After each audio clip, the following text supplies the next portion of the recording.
What would you do if, in the blink of an eye, the life you knew was ripped away, and you were left with 5 young kids depending on you to hold it all together? That's exactly what happened to David Carter.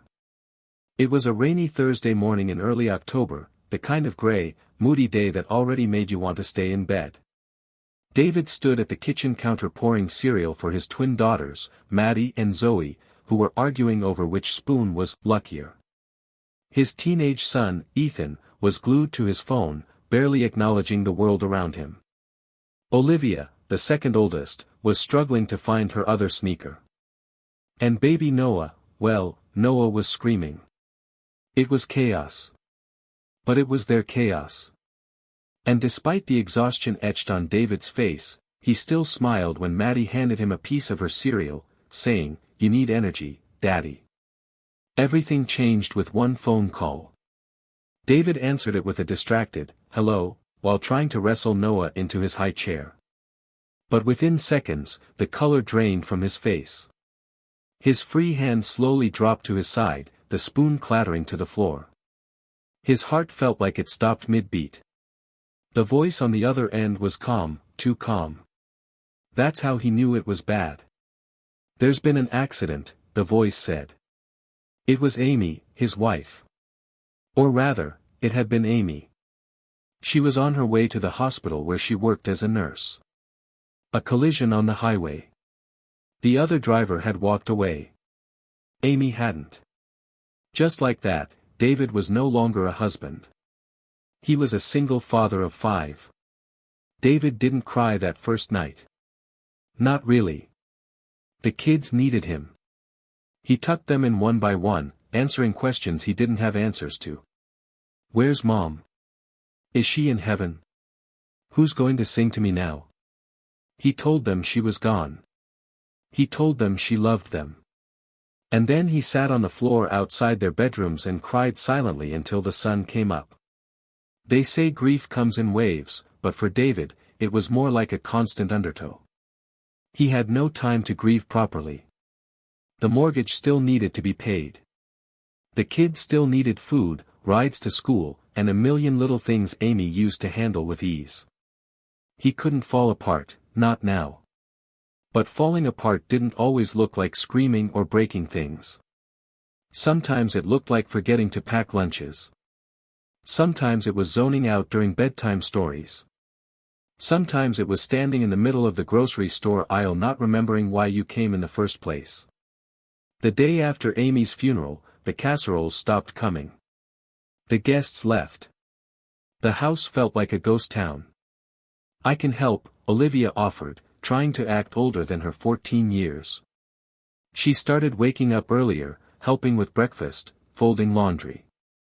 David admired her strength, but he hated that she had to grow up so fast. Ethan, on the other hand, shut down.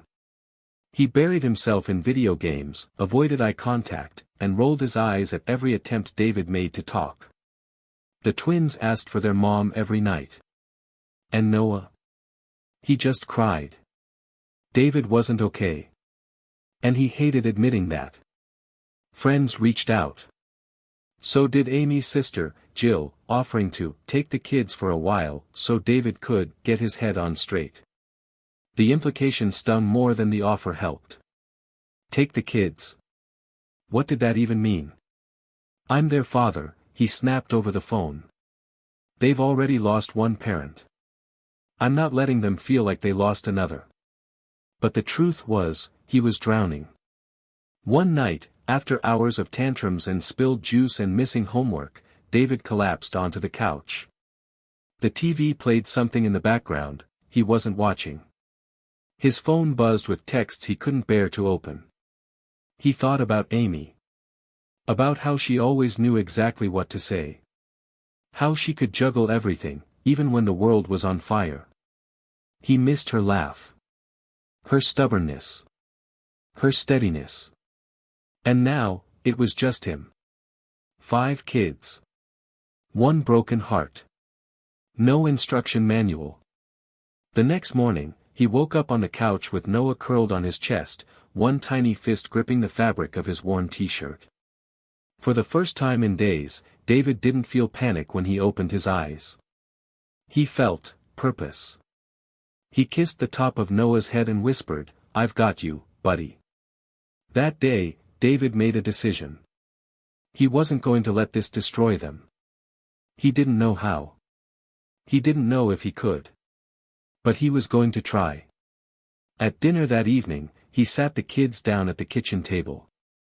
The table where Amy used to sit and tell them about her day.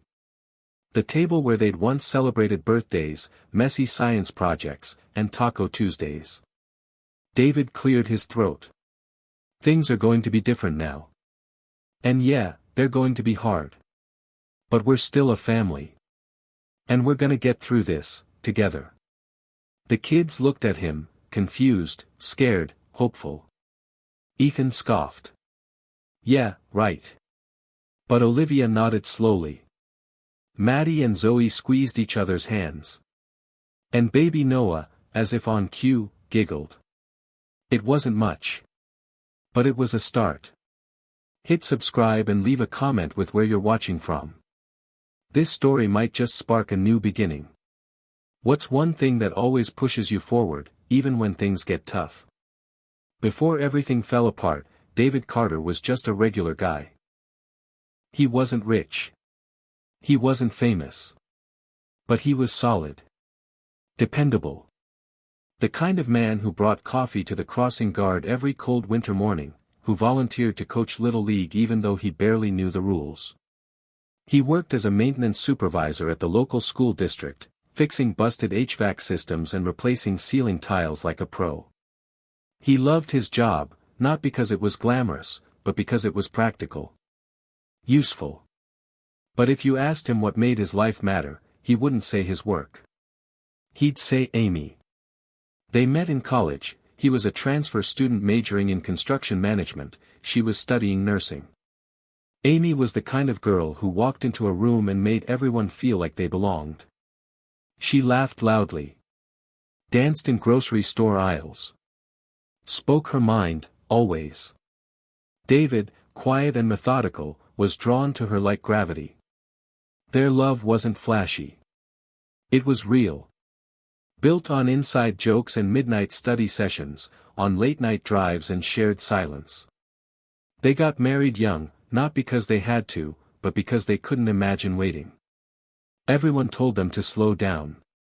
They didn't listen. He still remembered their wedding day vividly, Amy in her mother's lace veil, barefoot in the grass. Her smile when she whispered, "Let's build something together." And they did. By 35, they had 5 kids. A modest but cozy home. A worn-in minivan. And a rhythm that somehow worked. Amy worked night shifts at the hospital, David handled mornings.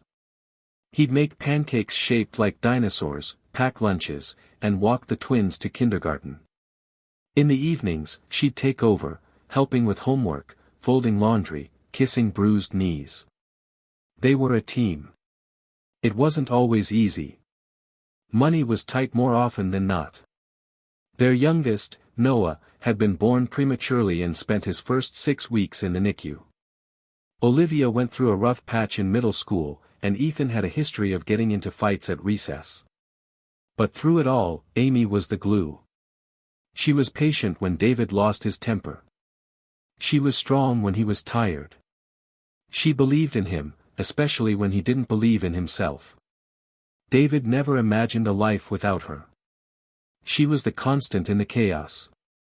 The one who knew where everything was, from the kids' vaccination cards to the missing TV remote.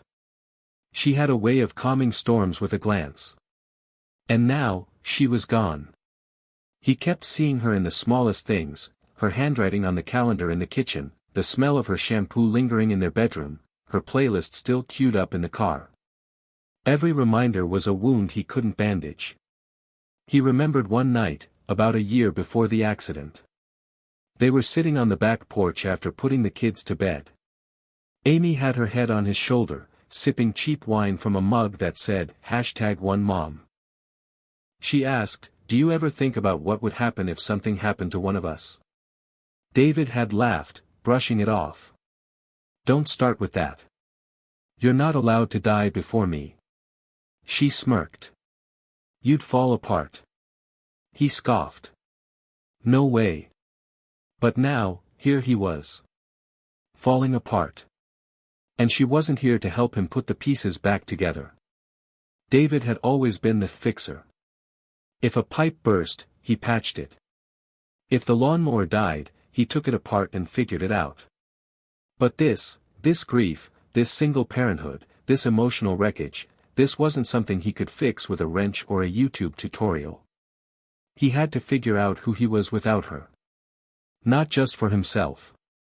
But for the kids. Ethan was struggling more than he let on.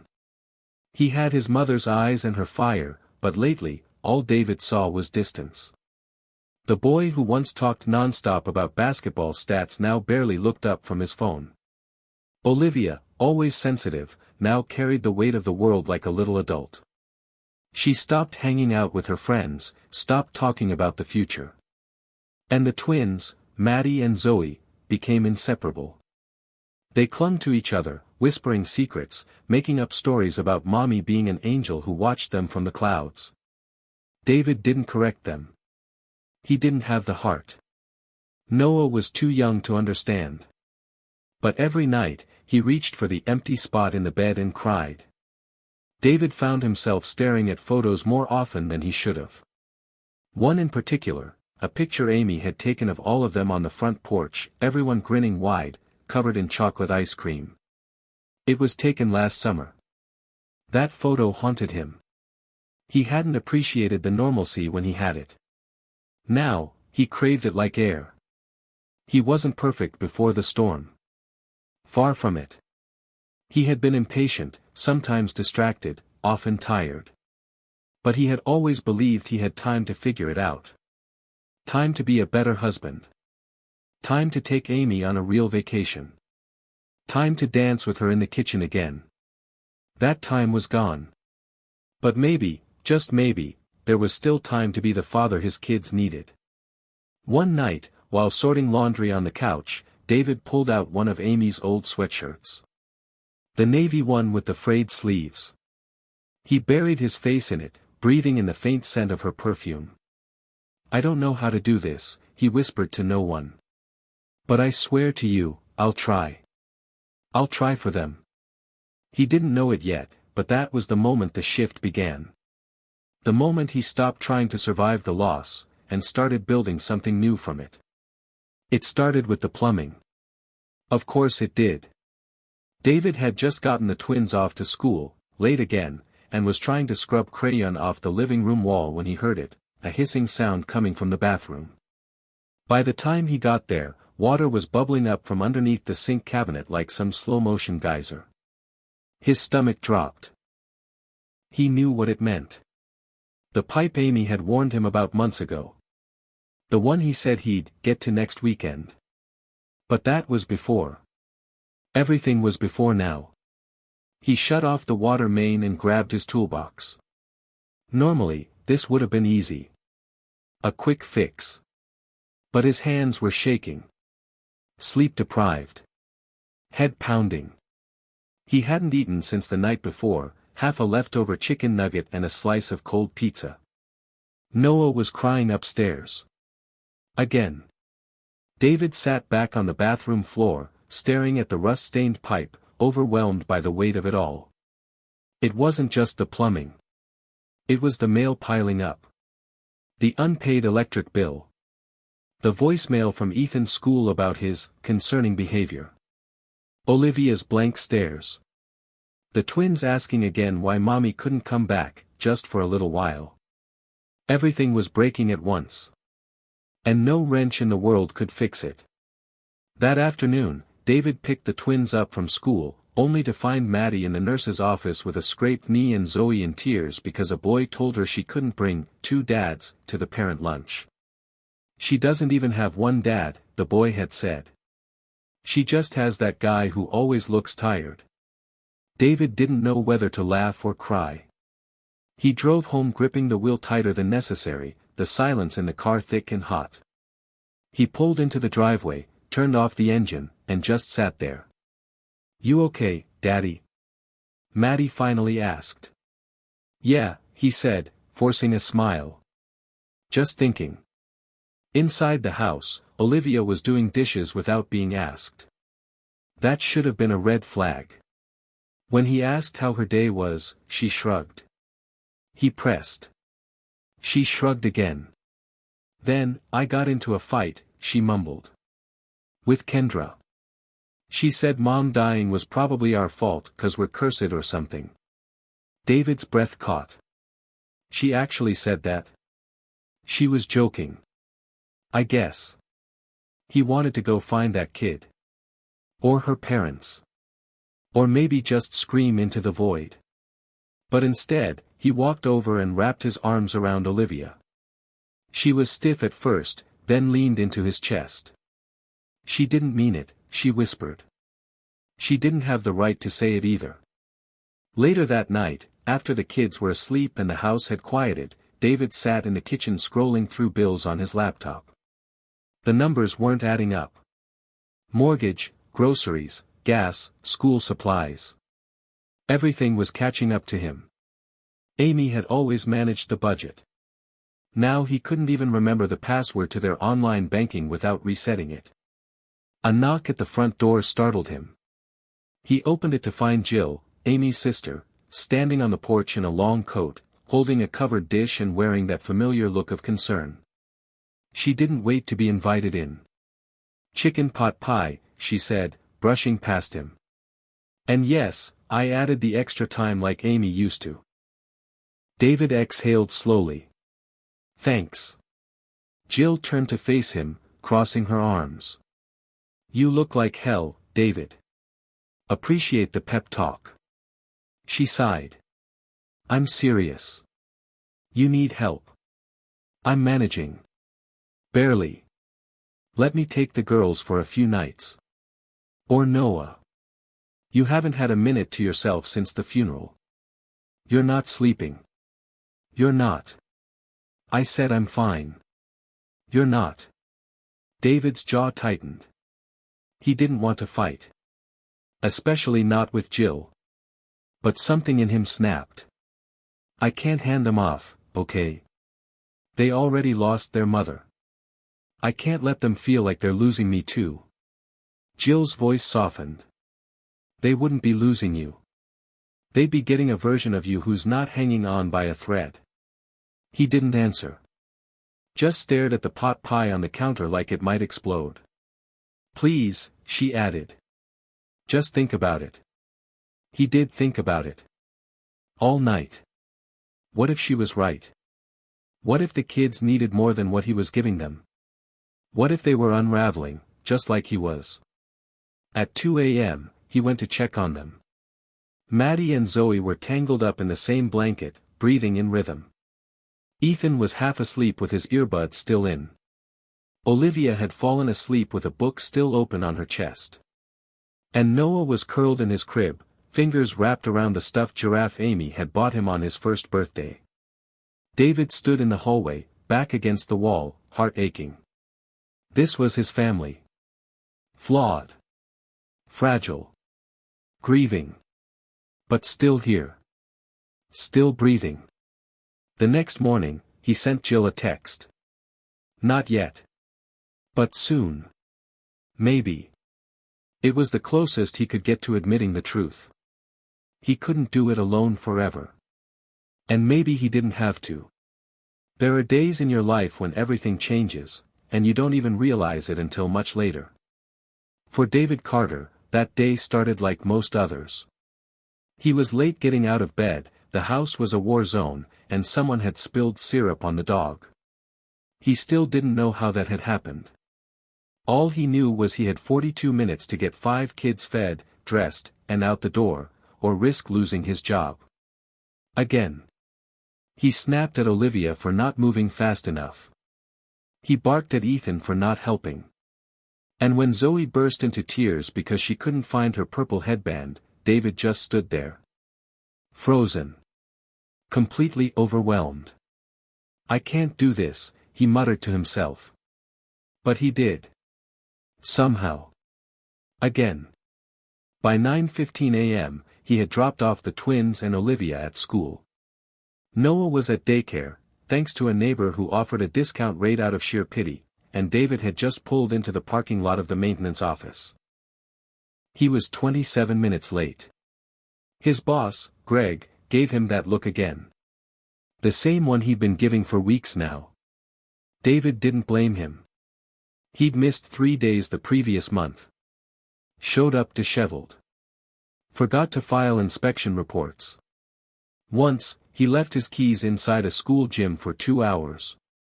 Still, Greg hadn't fired him. Not yet. But David knew the clock was ticking. At lunch, he sat on a bench behind the high school gym, picking at a sandwich he didn't remember making. The autumn air had that crisp, smoky smell of fallen leaves and distant bonfires. It used to be his favorite time of year. Amy had loved fall. Pumpkin everything. Big scarves. Halloween crafts. He closed his eyes, letting the sun warm his face. Just for a moment, he let himself forget. Mr. Carter. He opened his eyes to find a woman standing a few feet away, smiling nervously. Mid-30s. Brown boots. Flannel shirt. Familiar somehow. Hi, sorry, I didn't mean to interrupt. I'm Emily Reyes. I teach 3rd grade at Oak Ridge Elementary. I have Maddie and Zoe in my class. Right. That's where he knew her from. Oh. Yeah. Of course. Miss Reyes. Just Emily's fine, she said, then hesitated. I just wanted to say. I think you're doing a really great job. With the girls. They're amazing. David blinked. Compliments weren't something he was used to anymore. He opened his mouth to say thank you, but nothing came out. Emily filled the silence. I know it probably doesn't feel like it, but they talk about you all the time. You're their hero. That hit him like a sucker punch to the chest. He cleared his throat. Thanks. That means a lot. She smiled. I also run this after-school program on Wednesdays, arts and crafts, reading time, some outdoor games. Mostly just a break for parents.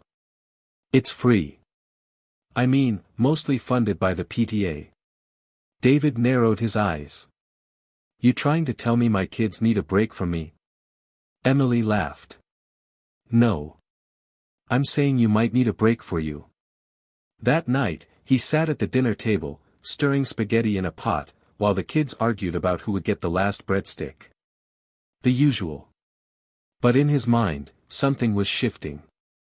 Emily's words kept echoing, you might need a break for you. David never thought about that.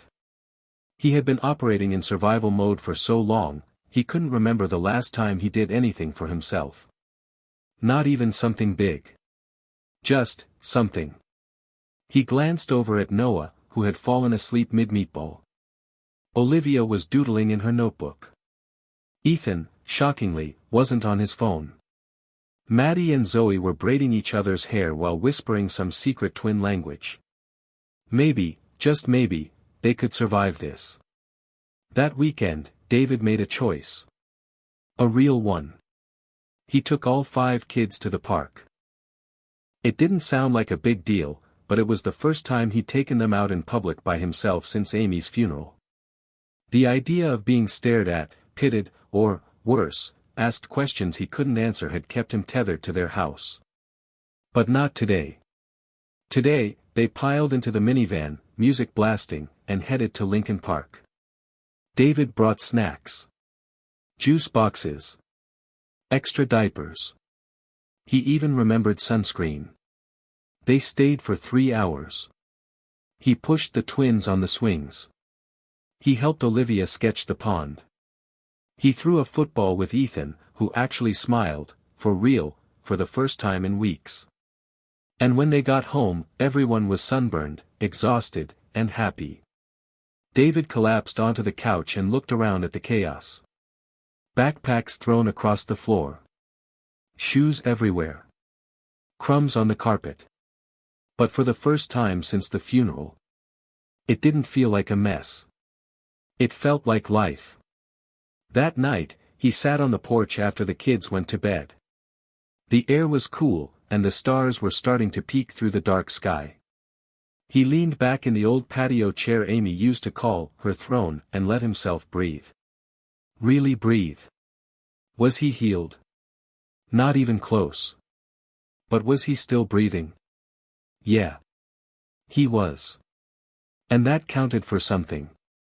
There's an art to keeping things together when everything inside you is falling apart. David Carter hadn't mastered that art, but he was getting creative with duct tape, leftover energy drinks, and an unreasonable amount of coffee. Tuesday morning started off better than most. No screaming. No syrup disasters. Noah actually stayed dry overnight, which was practically a miracle. Even the dog seemed less anxious. David let himself believe, for a few fleeting moments, that maybe, just maybe, they were turning a corner. Then Ethan punched a kid at school. Again. He got the call just as he was finishing up a work order at the middle school. Principal Harrow's tone was calm, but there was that underlying disappointment, like she'd already written the ending to the story and it wasn't a happy one. "This is Ethan's third fight this semester, Mr. Carter." "I know. We're concerned." "I know." He said the other kid made a joke about his mom. David's jaw tightened. There it was. He left work early, again, heart pounding as he drove to the school. Ethan sat in the office chair like a statue, arms crossed, jaw clenched, eyes staring into nothing. David didn't yell. He wanted to. But something about the look on Ethan's face, the tightness, the anger barely holding itself together, stopped him cold. "Can we go home?" Ethan asked quietly. David nodded. The car ride was silent. Not tense. Just quiet. Like two people standing on opposite sides of a canyon with no idea how to build a bridge between them. Back at home, Olivia was doing homework with headphones in. The twins were watching cartoons. Noah had fallen asleep in his high chair with a cookie in his hand. David pulled a frozen pizza from the freezer and slid it into the oven. That's all he had in him. Later, when the others were in bed, he found Ethan sitting in the garage, legs dangling from the old workbench, hoodie pulled up over his head. David didn't say anything at first. Just stood there. "I hate it here," Ethan finally muttered. David's chest tightened. "I know. It's not the same. I know." Ethan looked up, eyes red. "I don't know how to feel anything except mad." David walked over and sat beside him. "Yeah," he said. "Me too." They sat like that for a while, side by side, saying nothing. Just breathing in the shared silence. And maybe, just for a second, they weren't alone in their grief. That night, David couldn't sleep. His mind kept racing, bills, work, Ethan, the dishes piling up again. But more than that, it was the sinking realization that this wasn't a phase. This was their life now. It wasn't going to suddenly get better. He was the grown-up. He was the one responsible for making this work. For creating some kind of future. Not just for himself, but for 5 kids who were still looking at him like he knew what he was doing. He didn't. Not even close. The next morning, he woke up to Olivia packing the twins' lunches.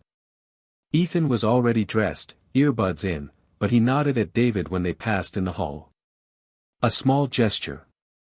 But a meaningful one. Hope didn't come in loud victories anymore. It came in the form of packed lunches and silent nods. And David? He held on to those little moments like lifelines. At work, he fixed a leaky sink in the art room, and one of the teachers, Mr. Holloway, a wiry guy with thick glasses and bad posture, asked how he was holding up. "Honestly?" David said, wiping grease off his hands. "Barely." Mr. Holloway chuckled.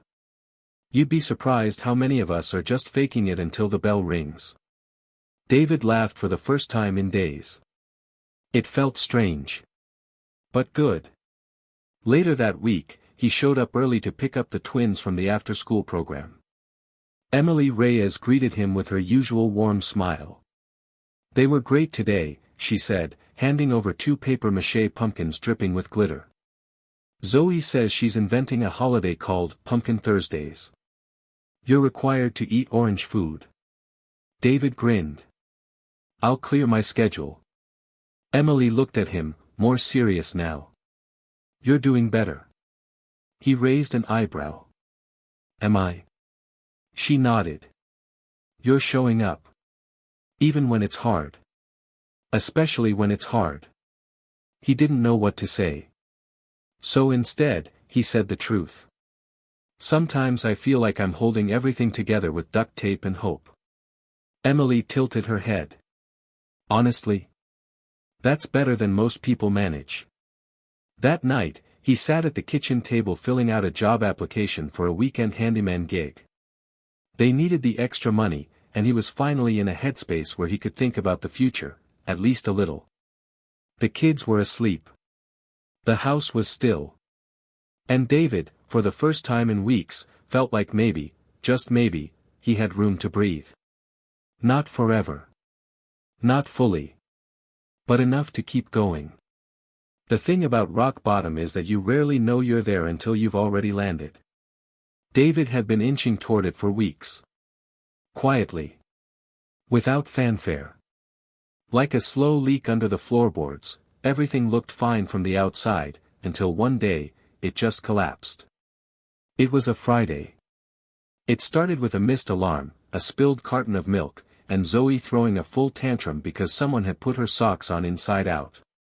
Olivia rolled her eyes and muttered under her breath. Ethan stormed out the door without a word, and Noah, well, Noah just cried for no reason at all. David lost it. "I can't do this anymore," he shouted, slamming a cupboard shut so hard the handle cracked. Everyone froze. Maddie dropped her spoon. Zoe burst into tears. Olivia stared at him with wide, wounded eyes. Even Noah stopped mid-sob, startled by the sound. It was the first time he had really yelled. Not just raised his voice, but truly let go. His grief, his exhaustion, his failure, all of it exploded in that moment. And the look on their faces? That was what broke him. He dropped them off at school in silence. Didn't even say goodbye. Then he pulled into the empty church parking lot 2 blocks away, killed the engine, and just sat. The quiet felt too loud. He buried his face in his hands and let the tears come. Big, messy, breathless sobs. The kind he hadn't let himself feel since the hospital. Since Amy. Since the funeral, where he was expected to stay strong for the kids. But now, there was no one watching. No one expecting anything from him. He could fall apart. And he did. Rock bottom didn't feel like fire. It felt like nothing. Like standing in the middle of your life and realizing you had no idea how to live it anymore. He thought about driving away. Not forever. Just for a little while. Just for a few hours to catch his breath. But even the idea made him feel like a monster. So instead, he wiped his face, took a few deep breaths, and drove home. Later that afternoon, he was fixing a cracked baseboard in the hallway when Maddie peeked around the corner. She didn't say anything. Just walked up and placed something next to him. A piece of paper. A drawing. It was stick figures, scrawled in marker. Their whole family, David, the kids, and Amy. Amy had wings. And above them, in big letters, it said, "Daddy is our superhero." David didn't cry then. Not in front of her. But he whispered, "Thank you," and she hugged him around the neck so tightly it knocked the wind out of him. That was the thing about rock bottom. Sometimes, the only thing that pulls you out is the smallest act of grace. He made pancakes for dinner that night. Burned half of them. But nobody complained. Ethan even told a joke. Olivia rolled her eyes in the classic, big sister, way, but David caught her smiling into her water glass. Later, as he was loading the dishwasher, Olivia slipped a folded note onto the counter. It's okay to lose it sometimes. We all do. But we still need you. He kept that note in his wallet for the next 7 years. That weekend, David made a list. Not a dream list. Not some Pinterest perfect vision board. Just a real, honest, survival list. Call the counselor back. Sort the mail. Take the twins shoe shopping. Get the leak under the sink fixed for real this time. Start journaling like Amy used to beg him to do. Be a better version of the man Amy believed in. One line at a time. That's how you build from the bottom. Sunday morning, Jill showed up with bagels and coffee. I heard the cabinet took a hit, she said, nodding toward the crack. David raised an eyebrow. Let me guess, Olivia. She's subtle. Like a bulldozer. They sat on the porch in silence for a while. I messed up this week, David admitted. Jill didn't sugarcoat it. Yeah. You did. He waited for the lecture, but instead she added, but you also got back up. That's what matters. Later that afternoon, he took the kids out again, just to the local library and a walk through the farmer's market. Small things. Simple things. But they mattered. He caught himself laughing when Noah pointed at a goat and called it Mommy. It hurt, but it was also funny. And in that strange space between pain and joy, David realized something. He was still alive. Still here. Still fighting. And maybe, just maybe, he was ready to live again. The house still smelled like her. Lavender and coffee. That's what Amy always smelled like. David hadn't changed the sheets in their bedroom since the funeral. Not because he was lazy, but because he couldn't. The bed still had the faintest imprint of her shape on one side, and he wasn't ready to let it fade. It was her favorite room in the house, sunlight in the mornings, soft lamp light at night, the quiet space where she'd sit with her journal or read to the twins, barefoot and humming off-key. Now. It just felt hollow. Like the walls knew something was missing. It wasn't just the bedroom. The whole house had started to change. Not physically, though it was falling apart in places, but emotionally. Spiritually. The pictures were still on the walls. The one of their wedding in black and white, Amy's head thrown back in laughter. The kids as toddlers in Halloween costumes. A blurry photo of the beach in 19, where Noah had sand in his diaper and no one cared. But all of it felt like it belonged to someone else's life now. David had never realized how much of the house was her, the little touches, the organization systems, the chalkboard in the kitchen that said things like Taco Tuesday, smile even if life's a mess. He hadn't erased it. Couldn't. That Saturday, Ethan stood in the middle of the hallway with a skateboard under one arm and a sour expression on his face. Why does it always smell like old flowers in here? He grumbled. David opened his mouth to defend it, then stopped. He took a deep breath. And realized Ethan was right. It smelled, stuck. Like grief had settled into the drywall. That night, after the kids were asleep, David opened every window in the house. The air was chilly, crisp with early fall, but it felt good. Cleansing. He stayed up until 2 a.m. tossing old clothes into trash bags. Not hers. Not yet. But his. Stuff he hadn't worn in years. Broken chargers. Expired medicine. Tupperware lids with no matching containers. By the end of the night, there were 6 full garbage bags lined up by the back door. It wasn't everything, but it was something. The next morning, Olivia noticed. You cleaned. David looked up from the kitchen table, surprised. A little. She blinked. Like, willingly. He smiled. Don't get used to it. Olivia didn't smile back. It still doesn't feel like home. He knew what she meant. And she was right. That week, he made a decision. They weren't moving. That was out of the question, financially, emotionally, logistically. But if they were going to live in this space, it had to stop feeling like a tomb. So, they started with paint. He let each kid choose a color for their room. Even if he regretted letting the twins pick Sparkle Unicorn Blue. He didn't care. He let them tape newspaper to the floors, gave them brushes, and let the music blast while they painted. It was chaos. But it was their chaos. And for the first time in months, the walls felt alive again.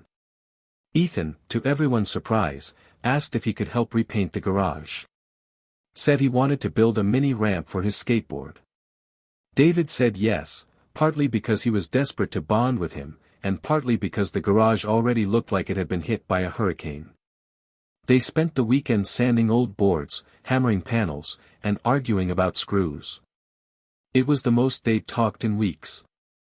And when it was done, it was crooked, it was wobbly, but Ethan was proud of it.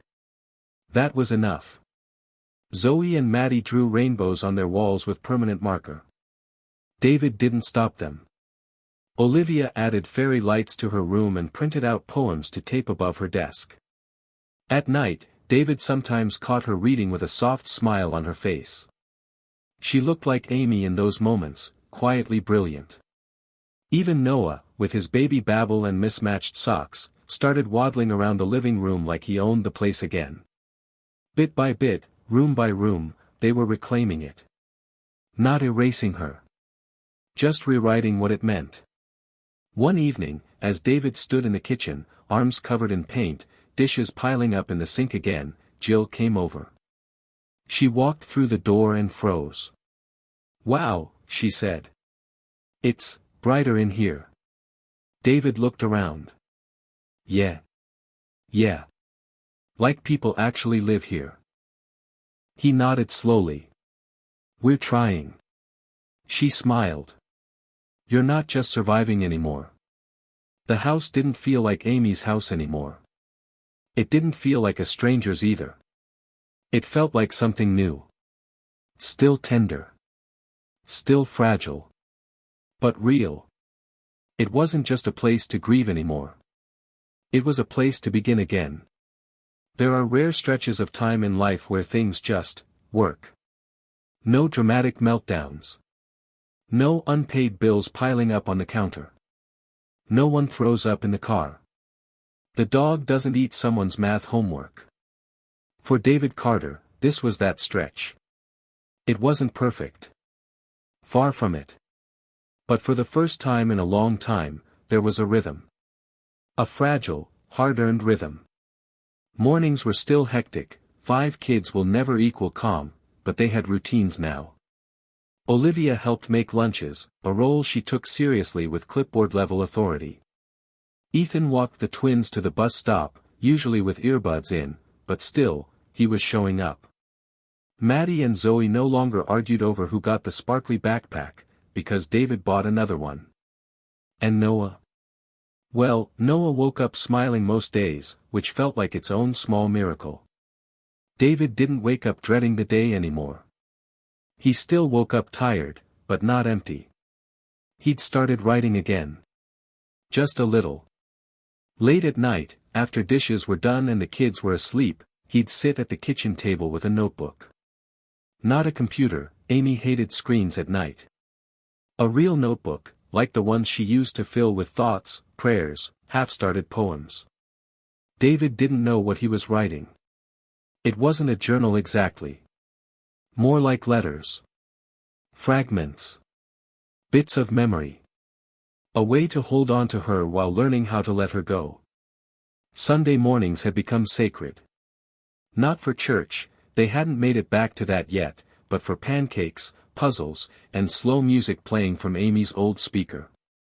The kids would all cram onto the worn-out couch, and David would flip pancakes in his robe, hair a mess, coffee cup glued to his hand. It wasn't anything fancy. But it was theirs. And in those quiet, sleepy hours, the house felt like something close to peace. One night, after everyone was asleep, David sat out on the porch, sipping tea because coffee at 11 p.m. was a bad idea, even for him. The stars were clear. The air was sharp. And for the first time in what felt like years, he felt still. Not numb. Not overwhelmed. Just still. That's when Emily texted. "Hey. PTA meeting tomorrow, we're short a volunteer. If you're free, would love to have you there. Even just for backup dad energy." He stared at the message for a minute. It had been a while since they talked beyond quick pickup line banter and shared jokes over Zoe's glitter projects. David typed, then erased. Typed again. Finally, he sent. "I'll be there. I'll bring cookies. Not homemade. But they'll be warm." She replied with a laughing emoji and a, "You're officially my favorite dad." David chuckled into his tea. Maybe that was a joke. Maybe it wasn't. The PTA meeting the next day was in the school library. He showed up with 3 boxes of chocolate chip cookies and the kind of, "I'm not sure what I'm doing here," face he wore often these days. Emily was already setting up chairs, her sleeves rolled up, clipboard tucked under her arm. "Look at you," she grinned. "Dad of the year." "I only bribed the bakery lady a little." They didn't talk much during the meeting itself. But when it was over, and everyone was filtering out, Emily handed him a leftover cookie. "Seriously," she said, "you're doing great. I know it doesn't feel like it. But from the outside, you look like a dad who's trying really hard." David looked down at the cookie, then back at her. "Sometimes I feel like I'm just a few bad days away from falling apart again." Emily nodded. "That's okay. As long as you're still standing." He walked to the car that night feeling lighter. It wasn't love. Not yet. But it was something. Connection, maybe. The slow, cautious kind that grows quietly between two people who've both seen hard days. And right now, that was enough. When he got home, he found a note on the kitchen table in crayon. "We saved you a pancake. It's under the towel. It's kinda cold but still lovable. Like you. Olivia." He laughed, alone in the kitchen, holding that sticky note like it was a treasure map. Things weren't fixed. Amy was still gone. There were still bills to pay, therapy appointments to make, future plans that felt too big to imagine. But these quiet, unremarkable, heart-healing days. They were the space between storms. And David had finally learned to breathe in them. The thing about grief is that it doesn't ask permission. It just takes. Takes time. Takes energy. Takes pieces of yourself you weren't ready to lose. And even when you think you're past it, it sneaks up on you. David wasn't ready to move on. Not really. The house had finally started to feel like their home again. The kids were happier. He was smiling more. There were moments of laughter. Of joy. Even when he wasn't thinking about it, life was moving forward. But then, the past hit him with a sharpness that rattled him. It happened on a Thursday afternoon, 2 weeks after the PTA meeting. He was cleaning out the basement, a task he'd been avoiding. The basement had become a storage unit for old furniture, forgotten boxes, and Amy's things. The places where he hadn't yet been able to let go. The last remnants of her life that lingered in the corners of their house. He was carrying a stack of boxes when he saw it. Her old camera bag. The one she took everywhere. He hadn't seen it in months. It sat there, half hidden under a pile of old clothes. The leather worn, the strap frayed. David set the boxes down and walked over to it, his heart suddenly heavy. Slowly, he unzipped it. There was a notebook inside. The one Amy always carried with her, filled with sketches, thoughts, and pictures of the kids. And then, tucked between the pages, was a picture of them. The last picture they ever took together. It was from the trip to the lake house. The one where they had no idea how close they were to losing it all. Amy smiling, her head leaning on his shoulder, laughing about some inside joke only the two of them would understand. David stared at it. His chest tightened. He wanted to cry, but the tears wouldn't come. It was like he was frozen in time, right back in that moment when everything was perfect. When they still had hope. But now. Now, there was a hole. A gap. An ache in his chest that no amount of time could fill. His phone buzzed in his pocket, pulling him from the memory. It was Jill. Dinner tonight? I'm bringing the wine. Bring yourself. David looked at the message for a long time. She had been so kind to him. So patient. Her steady presence was something he had come to rely on over the past few months. But could he let her in? Could he let anyone in? David pushed the thought aside, shoved the camera bag back into the box, and closed it. He didn't have time for this. He had to keep moving. Had to stay busy. Busy was easier than facing the emotions that came with letting someone else into his life. When he showed up at Jill's that night, he wasn't sure what to expect. They were friends. But sometimes, friendship feels like something else when there's just enough space between you and the rest of the world. Jill greeted him at the door with a glass of wine and a raised eyebrow. You look pensive. David smiled, though it didn't quite reach his eyes. I'm good. Just thinking. Yeah. About anything specific? He hesitated. Amy. Jill didn't look away, didn't flinch. I figured. I found her camera bag today. He broke off, not sure how to put the emotions into words. I didn't realize how much I miss her. How much I still miss her. Jill set the glass down and moved to sit across from him. David, that's normal. You loved her. You still love her. I don't know what to do with that. It feels like I'm supposed to move on, like I'm supposed to be okay, but I'm not. And I don't know how to fix it. Jill studied him, her gaze soft. You're not broken, David. You're just living with something you didn't ask for. And that takes time. Dinner was quiet after that. Not uncomfortable, but thoughtful. Jill didn't push him to talk more, and David was grateful for it. The conversation drifted to safer territory, work, the kids, the usual. But in the back of his mind, the weight of the camera bag was still there. It was a reminder of how much of his heart still belonged to the past. After dinner, as he was leaving, Jill touched his arm. David, it's okay to miss her. But it's also okay to let someone else in. He looked at her. I don't know how. I know, she said softly. But you will. When you're ready. David sat in his car after he left her house, staring at the steering wheel, feeling the weight of her words. Let someone else in. It felt like a betrayal. Like moving on was somehow disloyal to Amy. To their memory. But maybe that's what he needed. Not to forget. Not to replace. But to live.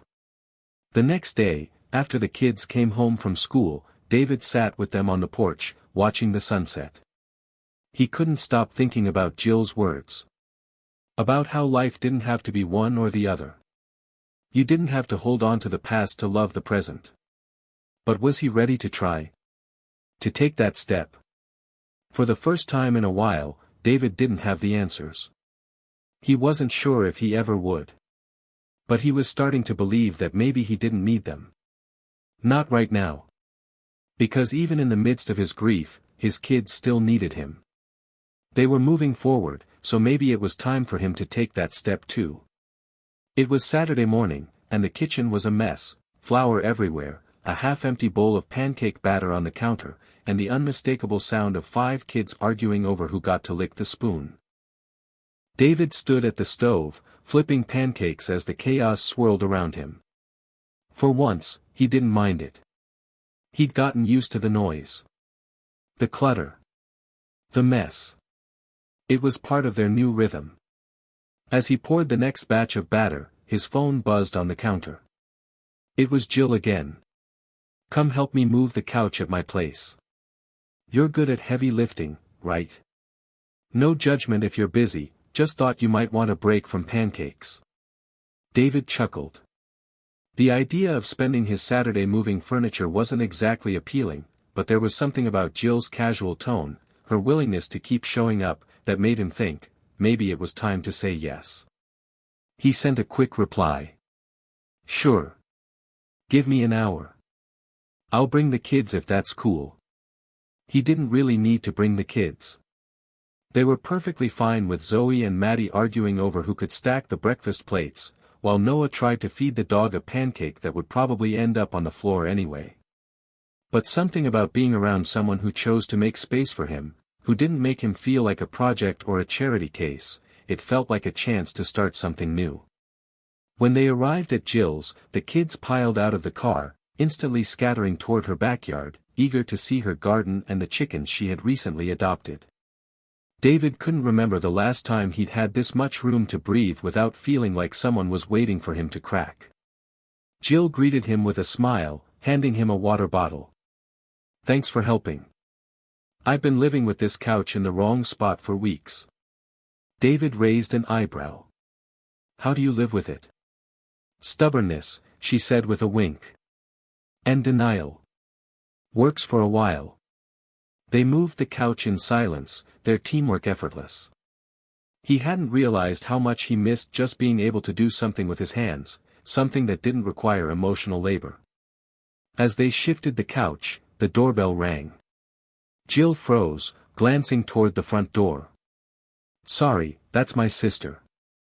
She's the one who really needs my help, but I told her I was busy." David could tell by her tone that she didn't mind. But still, she seemed caught off guard when the door swung open. Out walked a woman in her mid-30s, tall and slender, with light brown hair tied back in a messy ponytail. She wore a plain t-shirt and jeans, but there was something in her posture that made her seem like she didn't belong in this laid-back moment. "Oh, hi." The woman's voice was bright, but there was an edge of discomfort in her tone. "I didn't expect you to be here." David took a step back, sensing the tension. It was awkward, like he'd just walked into a private moment. Jill quickly added, "This is my brother, David. And these are his kids, if you haven't met them yet." David nodded awkwardly. "Hey, nice to meet you." The woman gave him a polite smile but didn't make a move to shake his hand. She turned to Jill with a frown. "I thought we were meeting alone, Jills." "Yeah, well, David was helping with the couch. The kids are out back. You're good to hang out with them if you need some space." For a brief moment, David wondered if he should just head back to the car. Maybe this wasn't the best time to be here. He wasn't sure how to read the situation, but it felt like there was something he wasn't privy to. But Jill caught his gaze, her eyes soft. "Stay," she said, as though reading his thoughts. "It's fine. We're all friends here." The rest of the afternoon unfolded in the strangest way. Her sister, named Emma, warmed up as they spent more time talking about furniture and random life updates, though there were still occasional moments of tension between them. David tried to ignore it, focusing on his kids. Zoe was trying to convince Emma to pet one of the chickens while Maddie handed out dandelions like they were treasures. The conversation eventually moved to lighter topics: books, movies, how the chickens had started laying eggs. And then, after the kids ran off to explore the garden, Jill turned to him. "How's everything going, really?" Her voice was quiet, unassuming. David paused, considering the question.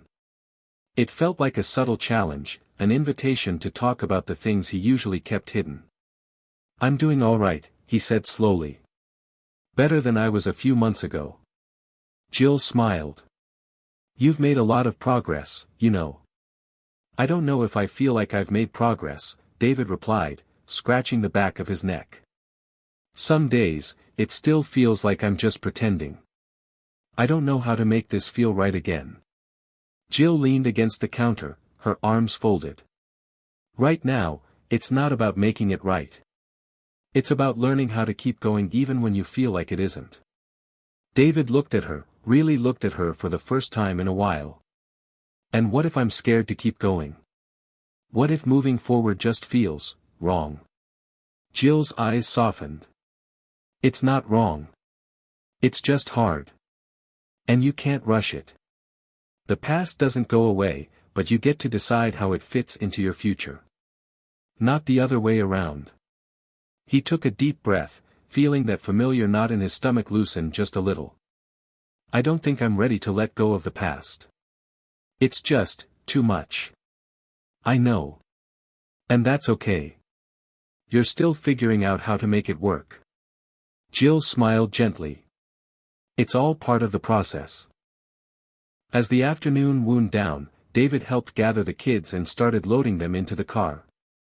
It wasn't an earth-shattering day, but it felt like a small turning point. Jill was right. It wasn't about getting everything right. It was about showing up. Even when you didn't feel ready. And sometimes, that was enough. Hit subscribe and leave a comment with where you're watching from. This story might just spark a new beginning. What's one thing that always pushes you forward, even when things get tough? The days blurred into one another. It wasn't that David wasn't trying to move forward. It wasn't that he didn't want to, because, deep down, he knew he had to. The kids depended on him, his life depended on it. But there were still moments when the weight of his grief felt suffocating, especially when the quietness of the house reminded him of how much was missing. It was Thursday afternoon when it hit him. He had been working from home that day, balancing emails and phone calls while keeping an eye on the kids. They were scattered around the house, their school bags left in piles by the door, the TV turned up too loud in the living room. Noah was playing a video game in the corner while Zoe tried to teach Maddie how to do a TikTok dance. The sound of their laughter should have felt like a comfort. But there was something about the noise that made it feel hollow. As he moved through the house, cleaning up the remnants of the day, he came across one of Amy's old cookbooks. He had forgotten it was even there, her favorite one, the one she used to make all their family dinners from. It had been sitting on the kitchen counter, partially open, as though it was waiting for him. His heart clenched as he picked it up, the scent of old paper and vanilla clinging to the pages. The cookbook was stained with spills from the years of use. He flipped through the pages, scanning over the handwritten notes she had left in the margins, little reminders, adjustments to the recipes, and even doodles she'd sketched when she'd been too tired to focus fully. A tear slipped down his cheek, but he quickly wiped it away. He hadn't cried in weeks. He thought he was past the rawness of grief. Apparently not. Jill called him that evening. Hey, her voice was warm, soothing. How's it going? David sat on the couch, the kids now in bed, and rubbed his eyes. All right. It's been one of those days. She paused. Want to talk about it? Not sure I know how, he admitted. It's just, sometimes, it feels like no matter what I do, I'm still living in the shadow of everything that came before. I look at the kids, and I know they need me to keep moving forward. I want to be there for them. But I can't help but feel like I'm holding on to something that's gone. There was a long silence on the other end of the line. It wasn't uncomfortable, but David could feel the weight of his words hanging in the air. David, Jill's voice broke the silence. You're not the only one carrying that weight. You don't have to do it all alone. And I don't mean the kids. I mean, you've got people who care about you. People who want to be there. I don't know if I know how to let people in, David said, his voice cracking. I don't know if I'm ready. I don't think you need to be ready, Jill said softly. But you do need to try. David swallowed, trying to steady his breathing. I'm scared. I'm scared that if I move on, I'll forget her. And that'll make everything we had mean nothing. I can't tell you how to stop feeling that way, David. But I can tell you this, moving forward doesn't mean forgetting. It means honoring what was, and opening yourself to what could be. For you. For the kids. For all of us. He closed his eyes, letting her words wash over him.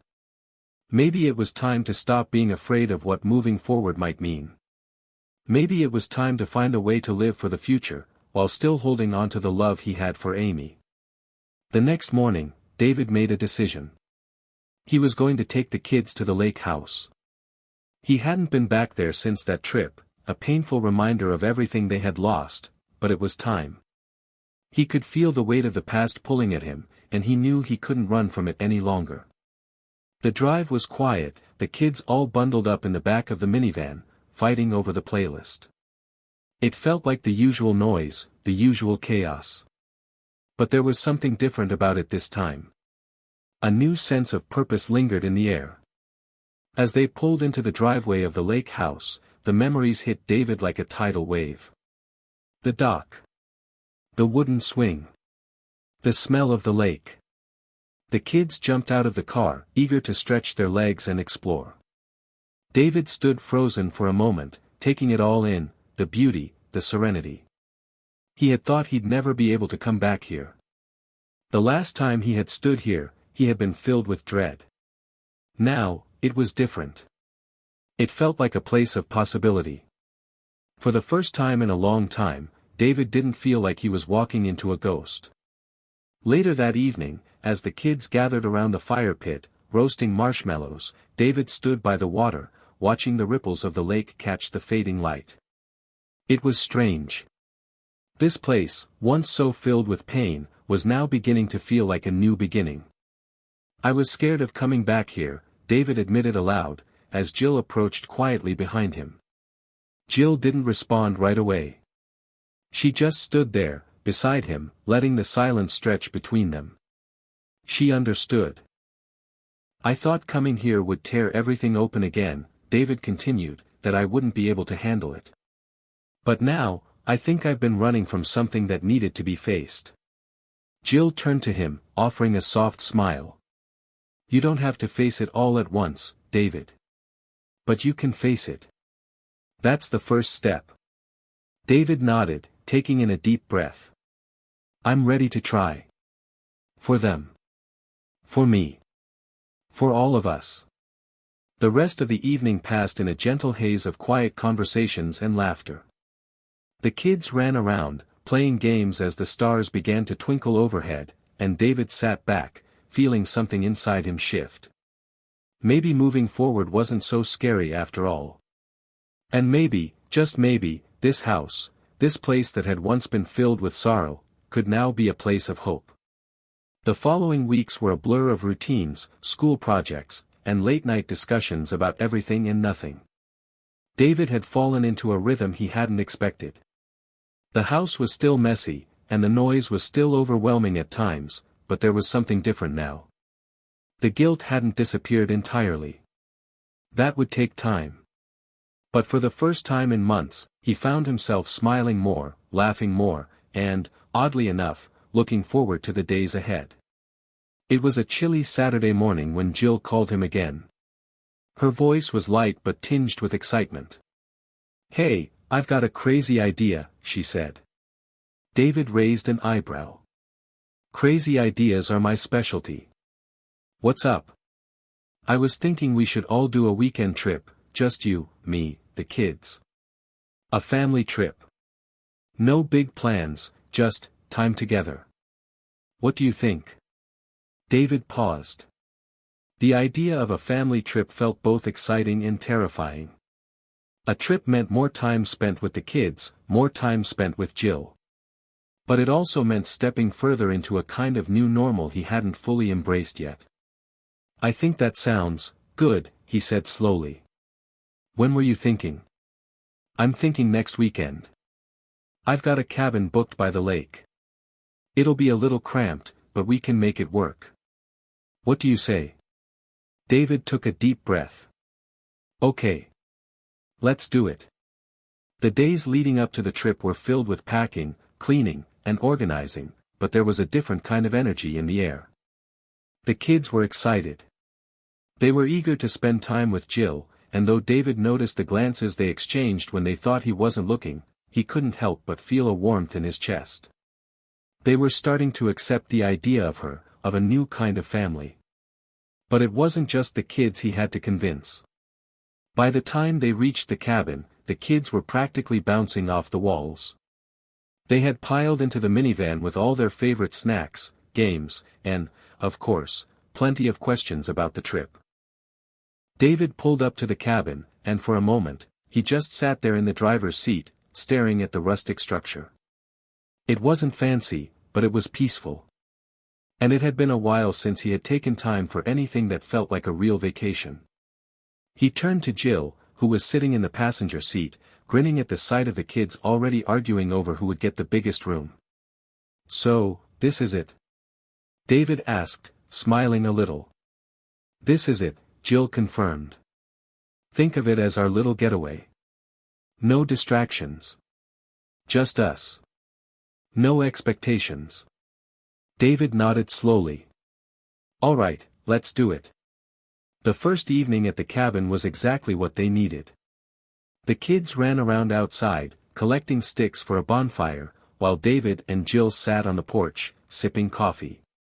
They didn't talk much, but there was a sense of quiet understanding between them.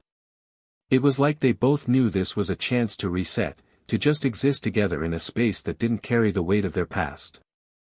As the sun dipped behind the trees, David found himself thinking about the nature of family. He had always thought of family as something solid, something built from blood. But now, sitting next to Jill, watching his kids laugh with hers, he realized how fluid family could be. It wasn't about who was born into your life, it was about who showed up, who stuck around, who loved you enough to be there when you needed them most. It wasn't just about the people you shared your last name with, it was about the people who chose to be part of your story. Later that night, they all sat around the fire pit. The warmth of the flames danced in their faces as they roasted marshmallows and told stories. The kids' laughter filled the air, and even David found himself smiling more than he had in a long time. He watched them, Noah, Zoe, Maddie, and even the youngest ones, fighting for the best marshmallow, arguing about who got to make s'mores first. Jill looked over at him, a quiet smile playing on her lips. "This is what it's about, you know. Moments like this." David nodded, his heart full. "I think I'm starting to get it." Jill's smile softened. "What do you mean?" "I mean, for the longest time, I thought I could only give my kids the life they needed if I kept everything in place, if I kept everything the same. But now, I realize, it's not about holding on to the past. It's about making new memories." Jill's eyes sparkled.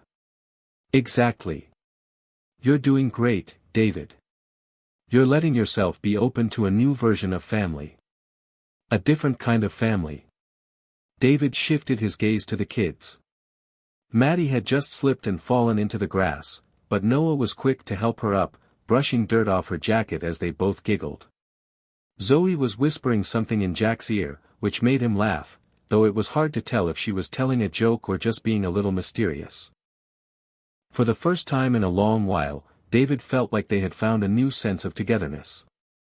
The weekend passed in a blur of activities, hiking, fishing, making crafts, playing games, and even stargazing. There were moments of tension, times when the kids bickered or when David's mind wandered back to thoughts of Amy, but those moments were fleeting. They never lasted long. Jill was there, keeping things light, keeping them all together. She didn't try to fill the space that Amy had left, but she did help it feel less empty. David began to understand something he hadn't before: family wasn't about filling a hole. It was about embracing the people who loved you and letting them love you, even when you weren't sure how to love yourself. On the last night of the trip, as the fire burned low and the stars filled the sky, David found himself sitting on the porch, looking out over the water. The kids had fallen asleep, exhausted from the day's adventures. Jill came outside and sat beside him, handing him a cup of tea. "You okay?" she asked softly. David sighed, gazing out at the water. "Yeah. I'm more than okay. I think I'm finally starting to feel like I'm not alone in this. Jill smiled, her eyes kind and understanding. You're never alone, David. The trip had been exactly what he needed, a break from the noise, a space to breathe, and most importantly, a reminder that family didn't have to look like he expected. It could be something new. Something messy. Something beautiful. The air was crisp as the morning sun rose over the lake. The weekend trip had been a turning point in David's journey. He had felt something shift inside him. Something both painful and necessary. As the kids began to stir, waking up from the exhaustion of a fun-filled weekend, David sat on the cabin's porch, a cup of coffee in his hand, reflecting on how far they'd come in such a short amount of time. He hadn't realized it before, but the space between him and the rest of the world had been growing ever since Amy passed. He had shut people out, buried himself in routines, in the demands of fatherhood, trying to keep things together. But somewhere along the way, he'd forgotten that keeping everything together didn't always mean keeping it whole. Jill had shown him that it was okay to open up, to share his heart, to let people in, even when the fear of loss lingered like a shadow. But as he stared out at the calm water, something weighed heavy on his mind. He knew that letting people in was only part of the process. The hard part was making sure those people, especially his kids, didn't feel abandoned by the choices he made next. The drive home was quiet. The kids, tired from their adventures, had settled into a peaceful sleep in the back seat, their soft breaths the only sound in the car. David glanced in the rearview mirror, looking at their peaceful faces, and a pang of guilt hit him. He knew he couldn't afford to get it wrong. Jill was beside him, her hand resting gently on his arm. She didn't have to say anything. She could sense his unease. "You're thinking too much," Jill said softly. David chuckled bitterly. "I think too much all the time. You can't predict everything. You just have to trust yourself, and trust that the people around you want to be part of this journey. You're doing the best you can." "Am I?" His voice cracked as the doubt crept in. "I don't know. Sometimes, it feels like every decision I make is another step into the unknown. And I'm not just worried about me. I'm worried about them. The kids. How do I know if I'm doing right by them?" Jill squeezed his arm, reassuring him with her steady presence. "You're not alone in this, David. You're doing your best. You just have to trust that your heart is in the right place." David sighed, turning his eyes back to the road. "I hope so." When they finally arrived home, the house felt bigger and emptier than it had before. The kids stumbled out of the car, stretching their legs and rubbing their eyes as they made their way inside. David's heart ached watching them. He wanted so badly to get it right, to be the father they needed, to fill the void left by Amy's absence without overshadowing the memory of what they had once been. He watched Zoe as she walked inside, the oldest of the bunch, her face still bright with the joy of the weekend. She caught his gaze for a moment and then quickly looked away, her fingers playing nervously with the strap of her backpack. David's heart sank. He knew there were things she wasn't saying, things that she was afraid to share. But he also knew that trying to force those things out of her wouldn't help. "Hey, Zoe," he called softly. She turned around, her eyes soft but guarded. "Yeah. I want you to know that I'm doing my best. I'm trying. I'm always trying." Zoe looked at him for a long moment, her gaze flicking toward Jill, who was now helping Maddie with her shoes in the hallway. "I know, Dad. We all know," she said, her voice unusually quiet for her. I don't want you to feel like you have to be perfect. We're okay. We just want you to be happy. And we want to be happy too." David's chest tightened at her words. Zoe was so strong, so much more mature than her age suggested. But there was a vulnerability there, a fear that David had never really seen before.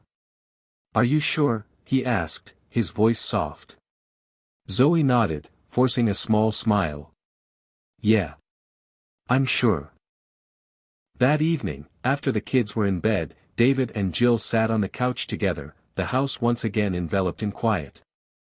The weight of the day hung heavily between them, but David knew they needed to talk about it, needed to unpack the things he had been carrying around for far too long. "I'm scared, Jill," he admitted, his voice barely above a whisper. "Scared that I'll make the wrong choice. Scared that I'll mess up, and the kids will never forgive me." Jill reached for his hand, her touch warm and grounding. "David, they're not looking for perfection. None of us are. We're all just looking for someone who's willing to show up, even when things are hard." "I feel like I'm not doing enough," he confessed. "I see them, especially Zoe. I feel like I've missed so much. And I don't know how to fix that." "You're already doing it," Jill said gently. "You're showing up every day. You're present for them, and that means more than you realize." David closed his eyes, leaning back into the couch. He hadn't realized how much he needed to hear those words. "I just don't know if it's enough."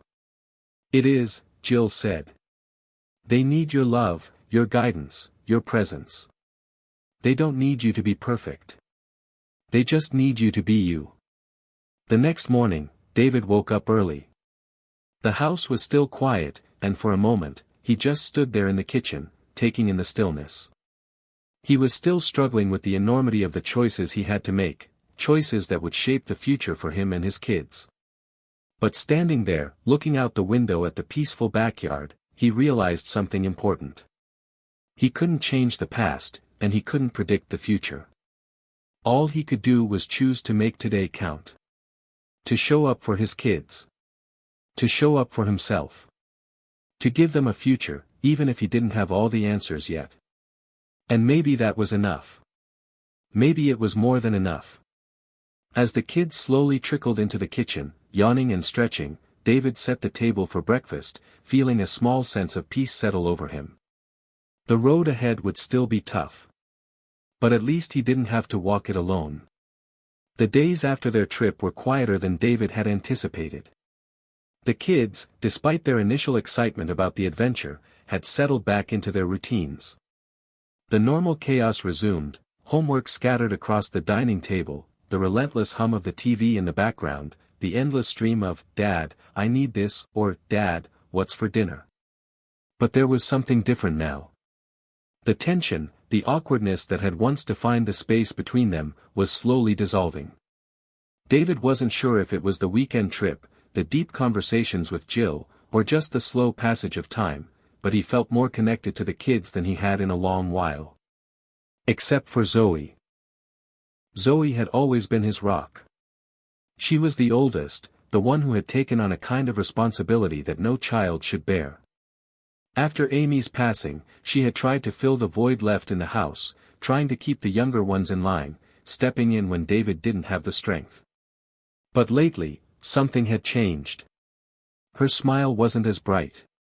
Her eyes didn't sparkle the way they used to. It was subtle, easy to miss if you weren't paying attention, but David knew her too well. One evening, after the kids had gone to bed, David sat on the couch, the soft light of the lamp beside him casting shadows across the room. Jill was flipping through a magazine, her feet tucked underneath her, but David couldn't focus on anything but the quiet. He needed to talk to Zoe. The next morning, when Zoe was the last one up, David decided it was time. He found her in the kitchen, staring into the fridge as if the answer to all of life's questions was hidden between the milk and the leftover pizza. "Hey, Zoe," he said, leaning against the doorway. She jumped, as though she hadn't heard him approach. She straightened, closing the fridge door with a soft click. "Hey, Dad. What's up?" David took a deep breath. "Can we talk for a minute?" Zoe hesitated, glancing away for just a second. "Sure. What about?" "Just. I don't know. I've been noticing that you've been a little quieter lately. I want to make sure everything's okay with you," he said, walking into the kitchen and sitting at the table. "You know you can talk to me, right?" Zoe sat down across from him, her hands folded in front of her. She looked at him, then quickly looked away, like she was trying to sort out her thoughts before speaking. The silence between them felt heavy, as though the words had been brewing for days, maybe weeks. "I'm fine," she said finally, her voice steady but not convincing. "I guess I've just been thinking a lot."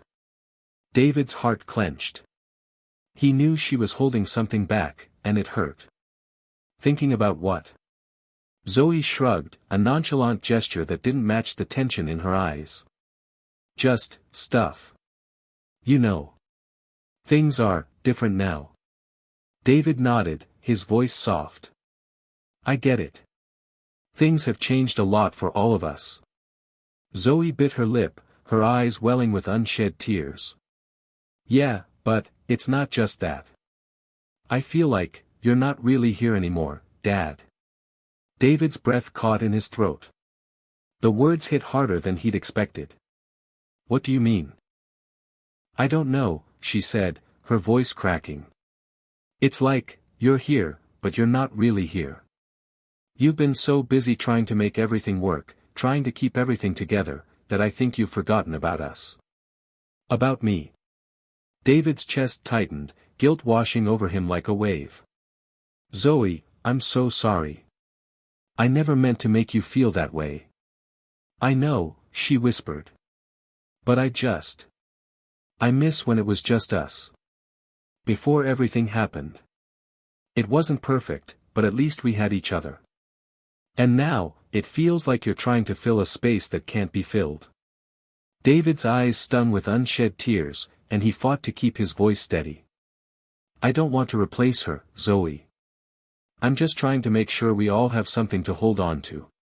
Something that feels like home." "I get that," she said softly. "But I need you to be here, really here, with us. I need you to be my dad. Not just the guy trying to hold everything together." David leaned forward, his elbows on the table, his hands clasped tightly. "You're right. I've been so focused on making sure everything is okay that I forgot about just being with you guys. I'm sorry for that." Zoe nodded, tears slipping down her face. "It's okay, Dad. I miss you." David reached across the table, taking her hand in his. "I miss you too, Zoe. I promise, I'm here. I'm not going anywhere." Zoe squeezed his hand tightly, and for a moment, everything felt like it could go back to how it was. Not perfect, not without pain, but with a sense of connection, of understanding. Later that day, David took Zoe aside for a walk around the yard. They didn't talk much, just walked in comfortable silence, letting the weight of the conversation settle. When they reached the edge of the yard, where the sun was dipping behind the trees, David finally spoke.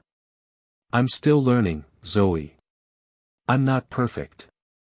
But I'll keep trying, okay? For you. For all of you." Zoe smiled, her face still a little blotchy from tears, but there was a warmth in her eyes that hadn't been there before. "I know, Dad. And I'll try, too. I'll try to let you in more." David nodded, his heart lifting slightly.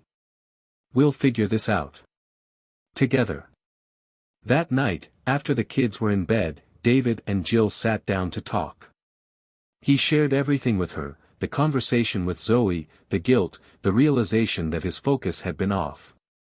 "You're doing the best you can, David," Jill said, wrapping her arm around him. "You're showing up. And that's what matters." "I just don't want them to feel like I'm shutting them out," he confessed. "I'm trying to be everything for them, and it feels like I'm losing touch with the people who matter most." "You're not losing touch," Jill assured him. "You're learning. You're figuring it out. And that's all you can do." David exhaled deeply, leaning into her embrace. "I just wish it didn't feel so hard all the time." Jill kissed the top of his head. "You're not alone, remember. You've got us." David lay awake that night, the weight of his thoughts heavy on his chest. It wasn't about making perfect decisions or having all the answers. It was about being there when it mattered. It was about showing up for his kids, for himself, and for the life he was trying to build with the people who mattered most. The week after his conversation with Zoe was quiet but meaningful. The unease that had been hanging over their home seemed to dissipate, replaced by a calmer, more grounded atmosphere. For the first time in months, David felt like he was really starting to understand what his family needed, not just in terms of tasks and responsibilities, but emotionally, and maybe even more importantly, spiritually. He had always believed that his purpose, especially after Amy's death, was to be the rock for his kids, the one who kept things together, no matter how hard things got. But after the conversation with Zoe, something had clicked in him. He didn't need to be the unshakable figure who held everything together. He needed to be the person who was truly present, who listened, who cared, and who allowed himself to lean on others when necessary. It wasn't about being perfect. It was about being there. Fully. David had always been someone who thrived on structure. His life had revolved around setting goals, achieving them, and moving on to the next challenge. Whether it was managing the household, making sure the kids were well adjusted, or simply getting through each day without losing his mind, he kept moving forward. But now, things had to change. There was no grand plan anymore, no neatly laid out blueprint for how to fix everything. He had to learn to be okay with the uncertainty. With the messiness. With the fact that his life was no longer a list of achievable tasks but a series of moments that required him to show up, even when he wasn't sure of the outcome. One of the first changes David made was to give himself a little more room to breathe. He started taking longer walks in the evening, just to clear his head, to let the weight of the day fall away. It wasn't much, but it was a start. He also decided to spend more time with each of the kids, one-on-one. For so long, he'd operated under the assumption that simply managing the house was enough. But now he realized he had to be more than just the one who made the meals and paid the bills. He needed to reconnect with each of them, in their own way. That Saturday afternoon, David took Maddie out to the park. She was the most energetic of the bunch, always bouncing around with a smile on her face, her laugh infectious. David used to feel like he couldn't keep up with her, but now, he made the effort to try. As they played catch, Maddie's laugh echoed through the empty park, her hair flying behind her as she ran. David's heart lifted seeing her so carefree. "You're getting better at this." Maddie cheered, tossing the ball back to him. David grinned. "I'm trying to keep up with you." "You're doing okay," she said, her voice full of playful sincerity. They spent hours at the park, talking and laughing. It wasn't much, but it was everything. For once, there was no weight of responsibility pressing down on David. He was just a dad, enjoying the moment with his daughter. Later, as they sat on the bench eating ice cream, Maddie suddenly turned to him, her eyes thoughtful. "Dad?" she asked, her voice quiet. "Yeah." David wiped his mouth with a napkin, turning to look at her. "You know, sometimes I get scared that things won't ever be the same," she said, looking down at her ice cream cone. "I mean, after Mom." David's heart squeezed. He had been waiting for the moment when one of the kids would open up about Amy, and it seemed Maddie had chosen now. "I know," David said softly, his voice steady. "I'm scared too, Maddie. It's hard. And things won't be the same. But that doesn't mean they can't still be good." She nodded slowly, her eyes still a little cloudy with uncertainty. "I just want things to be good again." David smiled gently. "Me too. And we're working on it. Every day." That evening, David found himself thinking back on his time with Maddie. He realized that it wasn't just the kids who needed him, it was him who needed them too. Their laughter, their small conversations, their unwavering love, it was what was pulling him out of the fog, helping him find his way back to himself. The following week, David decided to take another step, this time, with Zoe. She had been quieter than usual after their heart-to-heart conversation, and he knew she was still processing everything. So, one evening, when she had finished her homework and was lounging on the couch, David sat down beside her. You okay? He asked, his voice gentle. Zoe didn't look up immediately. Instead, she stared at the TV, the flickering images reflecting in her eyes. Yeah, I'm fine. David didn't push her. Instead, he sat there in silence, just being present. They didn't need to talk about everything. Sometimes, just sitting together was enough. It wasn't until about 10 minutes later that Zoe finally spoke. I've been thinking about what you said. About being here, really here. David nodded. And? I guess. I've been holding a lot inside. And I didn't know how to let it out. But I think I'm ready to talk more. About Mom, about everything. Zoe turned to face him, her expression serious but open. I just didn't know how to start. David felt a lump rise in his throat. He reached for her hand, squeezing it gently. You don't have to start anything, Zoe. Whenever you're ready, we'll talk. I'll always listen. For the first time in a long time, David felt a sense of peace settle over him. He wasn't fixed. He wasn't perfect. But he was trying. And that, he realized, was enough. As the days passed, David focused more on slowing down, being intentional with his time, and showing up for his family in the ways that mattered most.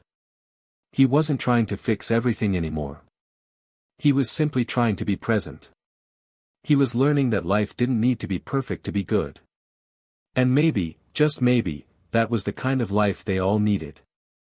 David had never been one to make sudden, sweeping changes in his life. He had always preferred the predictable, the steady, the reliable. But somewhere along the way, he realized that life didn't wait for you to be ready. It was messy, unpredictable, and full of things that couldn't be controlled.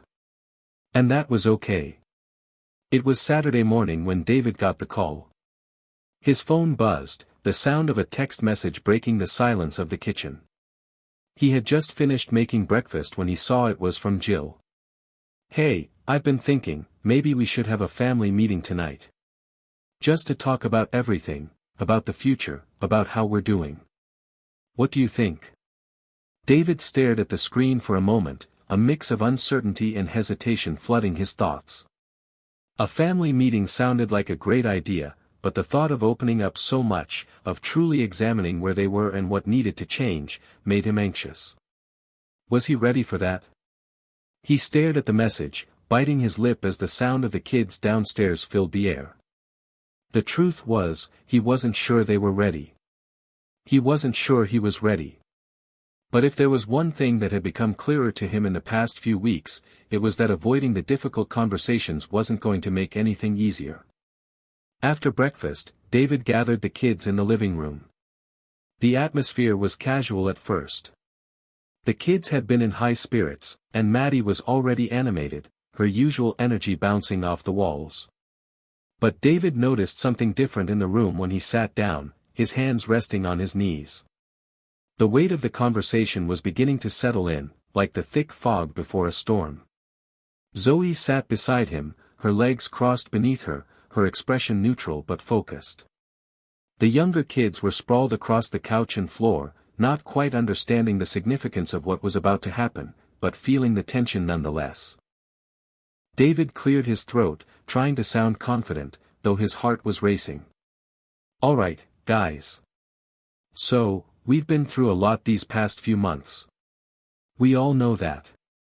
And I think it's time we have a talk about how we're doing. How I'm doing, how all of us are doing. Just, how we're moving forward. Zoe glanced up at him, her eyes filled with something, understanding, perhaps, or maybe just the weariness of someone who had carried too much for too long. But she said nothing. She was letting him lead. David looked at the younger ones, catching the confused glances between them. It's important that we talk about how we're feeling, he said. Not just about the day-to-day stuff, but about how we're all coping with everything that's changed. Maddie bounced in her seat, her hand raised. Does this mean we get to talk about how much more screen time we should get? David chuckled, relieved by the lightness of her question. Maybe not quite that, he said. But we're going to talk about everything. The tough stuff too. It was quieter after that. The room fell into a hushed, expectant silence. The first voice to speak wasn't his, but Zoe's. I guess. I'll start, she said, her voice tentative, but stronger than David had heard it in a while. She took a deep breath before continuing. I think I've been holding a lot in. I've been trying to be strong for all of you, but sometimes it feels like I'm the only one keeping things together. And I don't know if I'm doing it right. David's heart clenched as he listened to her words. Zoe had always been the one to pick up the slack, to make sure the house ran smoothly, to make sure everyone else was okay. It had always seemed effortless to him, but now he realized just how much pressure she had been under. Zoe, he said softly, you don't have to carry it all on your own. We're in this together. You don't have to be perfect. Zoe nodded but didn't speak further. The weight of her words had already filled the space, and David could see the emotional exhaustion in her eyes. It was Maddie next. I don't know, she began, her voice uncertain. I don't like that we don't talk about Mom anymore. It's like, she just isn't here anymore. I want to remember her, but it's like no one else does. It's like it's too painful. David swallowed hard. He had avoided talking about Amy because it was too raw for him, but now he saw that his avoidance had left his kids with their own pain, their own need to remember. I know, Maddie, he said softly, his voice thick with emotion. I haven't known how to talk about her either. But that doesn't mean she's not important. She'll always be a part of us. I know, Maddie said, her voice small, her lips trembling slightly. I just want to hear stories about her again. Like when she would laugh so hard that she'd snort. Or when she'd make the best pancakes. David's chest tightened at the memory of Amy's laughter, her warmth filling their home. I remember those pancakes, he said quietly. And I'll tell you more stories. I promise. The younger kids spoke up too, each in their own way, voicing things they hadn't realized they felt. Lily, ever the observer, simply said, I miss when we would all be together. Like, all of us. It doesn't feel the same. David nodded, understanding. The togetherness had been fractured, and no amount of effort could fill the space left behind. But that didn't mean they couldn't rebuild it. Jill was the last to speak, her voice calm but filled with determination. We're making progress, she said, glancing at each of them. But we need to keep talking. About the tough stuff. About the memories.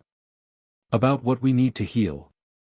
David looked around at his kids, his family, his heart full of emotion. The road ahead wasn't going to be easy, but they had started something important today. They had spoken the unspoken, acknowledged the pain, and begun to heal together. It wasn't a magic fix, but it was a step forward. A turning point. We'll get there, David said quietly, his voice steady. One step at a time. The following days after the family meeting felt different, almost lighter. David couldn't put his finger on it exactly, but there was a shift in the air. It was as if a weight had been lifted, even if only slightly. The conversations they'd shared, the vulnerability, the honesty, had planted seeds of healing, and for the first time in a long time, David felt like he was part of something bigger than just getting through each day. He was part of a process, a journey, a family. For so long, David had defined himself through the lens of responsibility, the father, the caretaker, the protector. But now, he realized that he needed something more. Something for himself, something beyond the roles he had been forced to assume.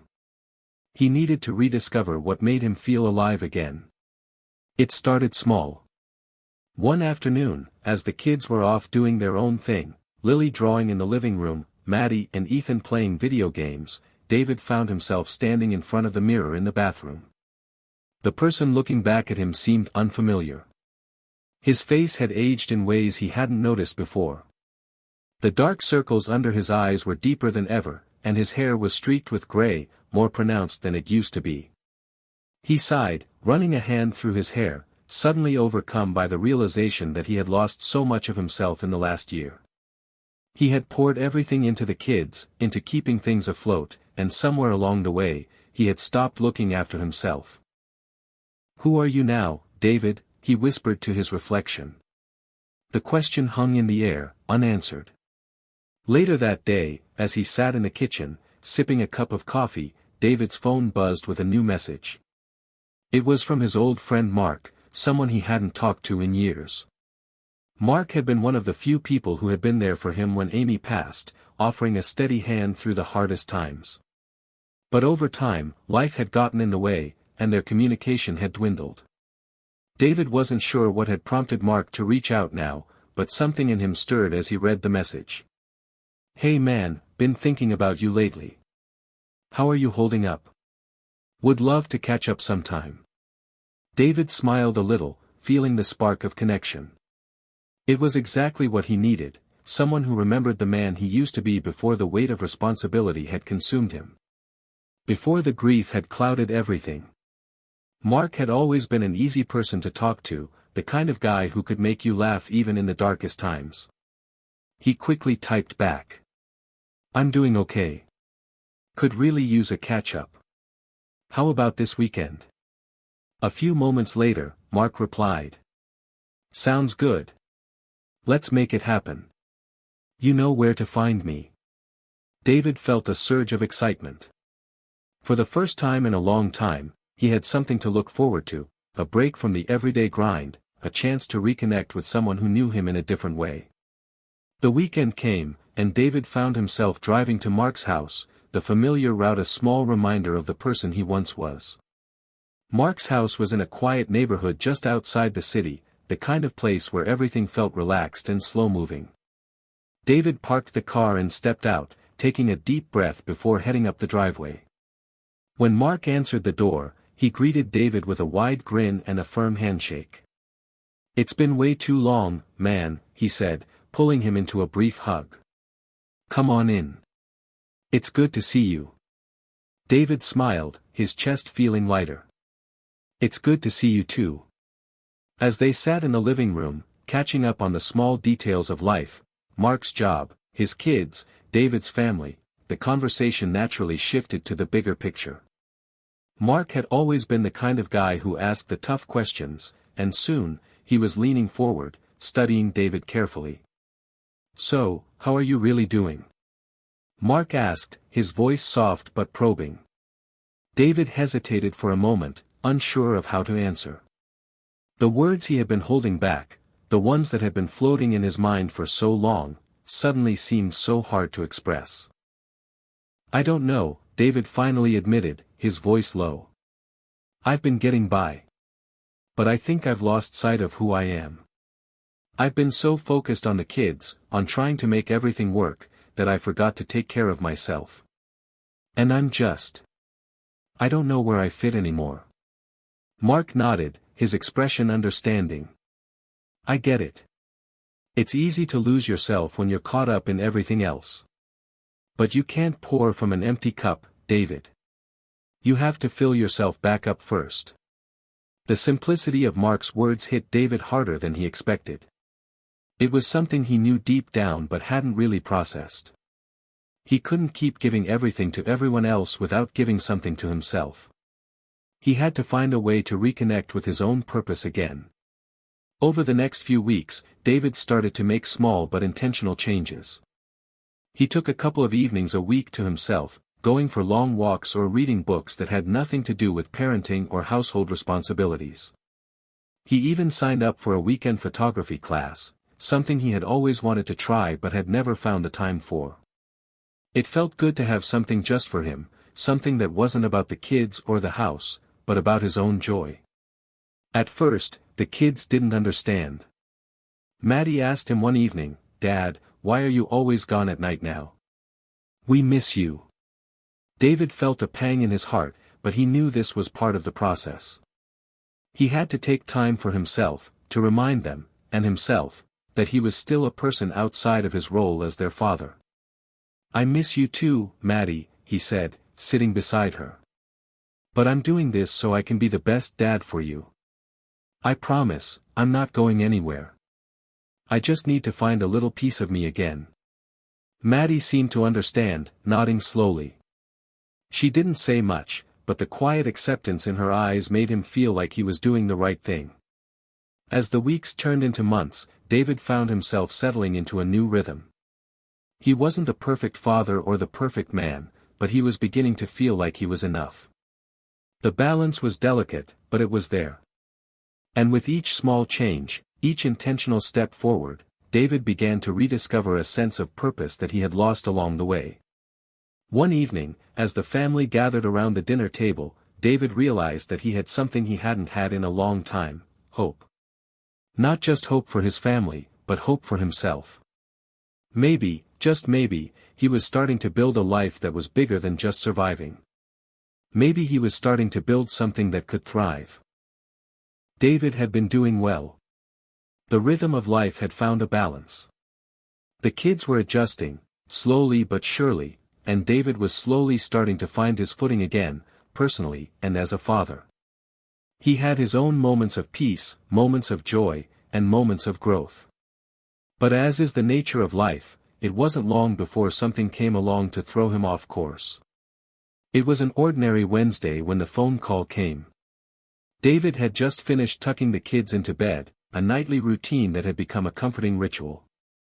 The house was quiet, save for the distant hum of the dishwasher, the soft click of the light bulb as it dimmed.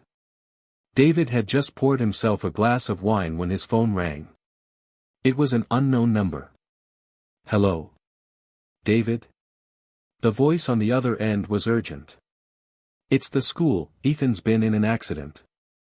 David's heart dropped. "What? What happened? Is he okay?" The voice on the other end tried to calm him. "It's not serious, but you need to come down to the hospital. He's awake now, but we think he sprained his ankle pretty badly." David felt a wave of relief, but it was quickly replaced by panic. Ethan. His son. He couldn't imagine what might have happened. His stomach twisted into knots as he grabbed his jacket and keys. "I'm on my way," he said, his voice shaky. The drive to the hospital felt like an eternity. David tried to focus, tried to calm himself, but his mind raced with images of Ethan, his youngest, his wild child. The one who always ran headfirst into trouble, but also the one with the biggest heart. What if it was worse than they had said? What if he was hurt in ways they hadn't caught yet? The hospital was cold and sterile when he arrived, the sterile smell of antiseptic and the quiet beep of machines filling the air. He rushed to the front desk, his eyes wide with fear. "Ethan Carter," he said, trying to keep his voice steady. "I'm his father." "Where is he?" The receptionist checked her computer before nodding. "Room 201. Just down the hall." David nodded, his mind still racing as he made his way down the hallway. His stomach was in knots, his hands gripping the edge of the doorframe as he reached the room. He paused for a moment to steady his breath before pushing open the door. Ethan was lying in a hospital bed, his foot elevated and wrapped in bandages. But when David walked in, the look of relief on his son's face almost made him crumble. Ethan gave him a small, reassuring grin. "Dad," Ethan said, his voice soft. "I'm okay. Just a sprain." "Really?" David exhaled a breath he didn't know he was holding. He moved toward the bed, his heart still pounding in his chest. "I'm so glad you're okay, buddy. You scared the hell out of me." Ethan's grin widened, but there was a faint trace of guilt in his eyes. "I'm sorry. I didn't mean to worry you." David sat down beside him, trying to hide the relief that was now flooding through him. "You didn't do anything wrong, Ethan. I'm just glad you're all right." As the night wore on, David sat beside his son, talking about the small things, the little details of the day. Ethan told him about how he had tripped over a skateboard during recess, how he had tried to shake it off but his ankle had given way. It wasn't anything major, just an accident, but for David, it was a sharp reminder of how quickly life could shift. As the hours passed, though, the true weight of the night began to sink in. Ethan wasn't badly hurt, but this incident had brought everything to the surface, the fear of losing someone he loved, the reminder of just how fragile life was. In an instant, things could change. Ethan was fine now, but who knew what the next challenge would be? And as David sat there, watching his son slowly drift off to sleep, he realized just how much of his life had been spent bracing for the worst. He had been preparing for the worst-case scenarios for so long, losing Amy, trying to survive on his own, trying to hold it all together, that he had forgotten how to enjoy the good times, how to savor the moments that made life worth living. He had spent so much time trying to fix everything that he had forgotten to live. When David finally left the hospital late that night, the world outside seemed somehow different. The streets, bathed in the soft glow of the streetlights, felt quieter than usual, more reflective. His thoughts were consumed with the events of the evening, Ethan's accident, the fear he'd felt, but also with the realization that he needed to shift his perspective. Life was unpredictable, and there were no guarantees. The future was uncertain, and while it was natural to want to protect those you loved, sometimes the best thing you could do was to embrace the uncertainty, the chaos, and the joy that came with it. As he drove home, David thought about all of the moments he had been taking for granted. The way the kids would laugh at something silly, the small gestures of love, the shared experiences that had kept them connected even in their hardest times. Maybe it wasn't about controlling everything. Maybe it was about learning to dance with the chaos. When David got home, he checked on the kids one last time. He stood by their doors, listening to the rhythmic breathing of his children as they slept soundly. He didn't know what tomorrow would bring, or next week, or next month. But he knew one thing for certain. He wasn't going to wait for life to happen to him anymore. He was going to live it, fully and completely. With all its messiness, its surprises, and its challenges. And no matter what happened, he would face it all with his kids by his side. The days after Ethan's accident were filled with a new kind of resolve. Although it had been a scare, the experience pushed David to see just how fragile life could be, and how important it was to be present, fully, completely present, in the lives of his children. Ethan's injury, though minor, served as a wake-up call. It wasn't just the fear that had shaken him, it was the realization that he hadn't been as fully involved in their day-to-day lives as he needed to be. Sure, he was physically there, he was the provider, the fixer, the person who made sure they were safe and had everything they needed. But he wasn't always emotionally available. And with everything that had happened, David realized that he couldn't afford to just coast through life anymore. He needed to rebuild not only his own life but the foundation of trust, love, and connection within his family. The first step was taking an honest look at his relationship with each of the kids.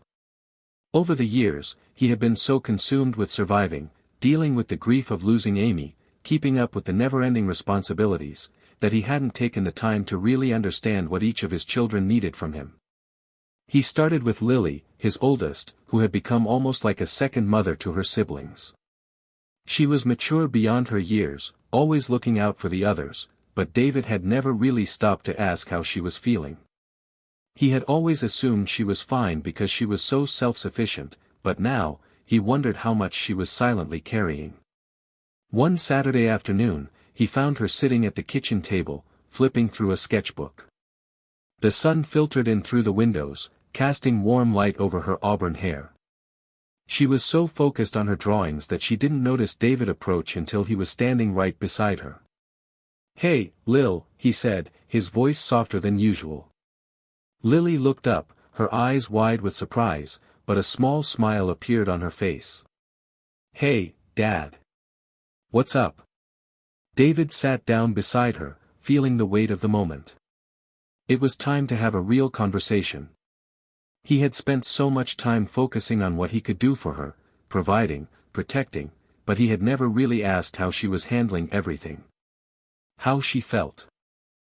"I was wondering, how you're doing. Really doing. You know, with everything that's been going on," David asked, his voice tentative. "I know you've been holding a lot together for the rest of us. I just wanted to make sure you're okay." Lily looked at him for a long moment, her gaze flickering between the sketchbook and his face. She took a deep breath, then closed the book, setting it aside. "It's been a lot, Dad," she admitted quietly. "I mean, I'm okay, but sometimes I feel like I'm doing all the things you don't have time for. Like making sure everyone's okay and keeping things together. It's exhausting." David's heart tightened at her words. "I never meant for you to feel like that, Lily. I'm so sorry. You're not supposed to carry that weight. I should have been more present, more aware." Lily shrugged, but there was a softness in her eyes. "It's okay. I mean, I love my brothers and sisters, and I want to help. I just wish you didn't feel so far away sometimes." David nodded, feeling the sting of her words. He had been emotionally distant, focused more on survival than connection. "I'll work on it, okay?" he promised her, his voice full of sincerity.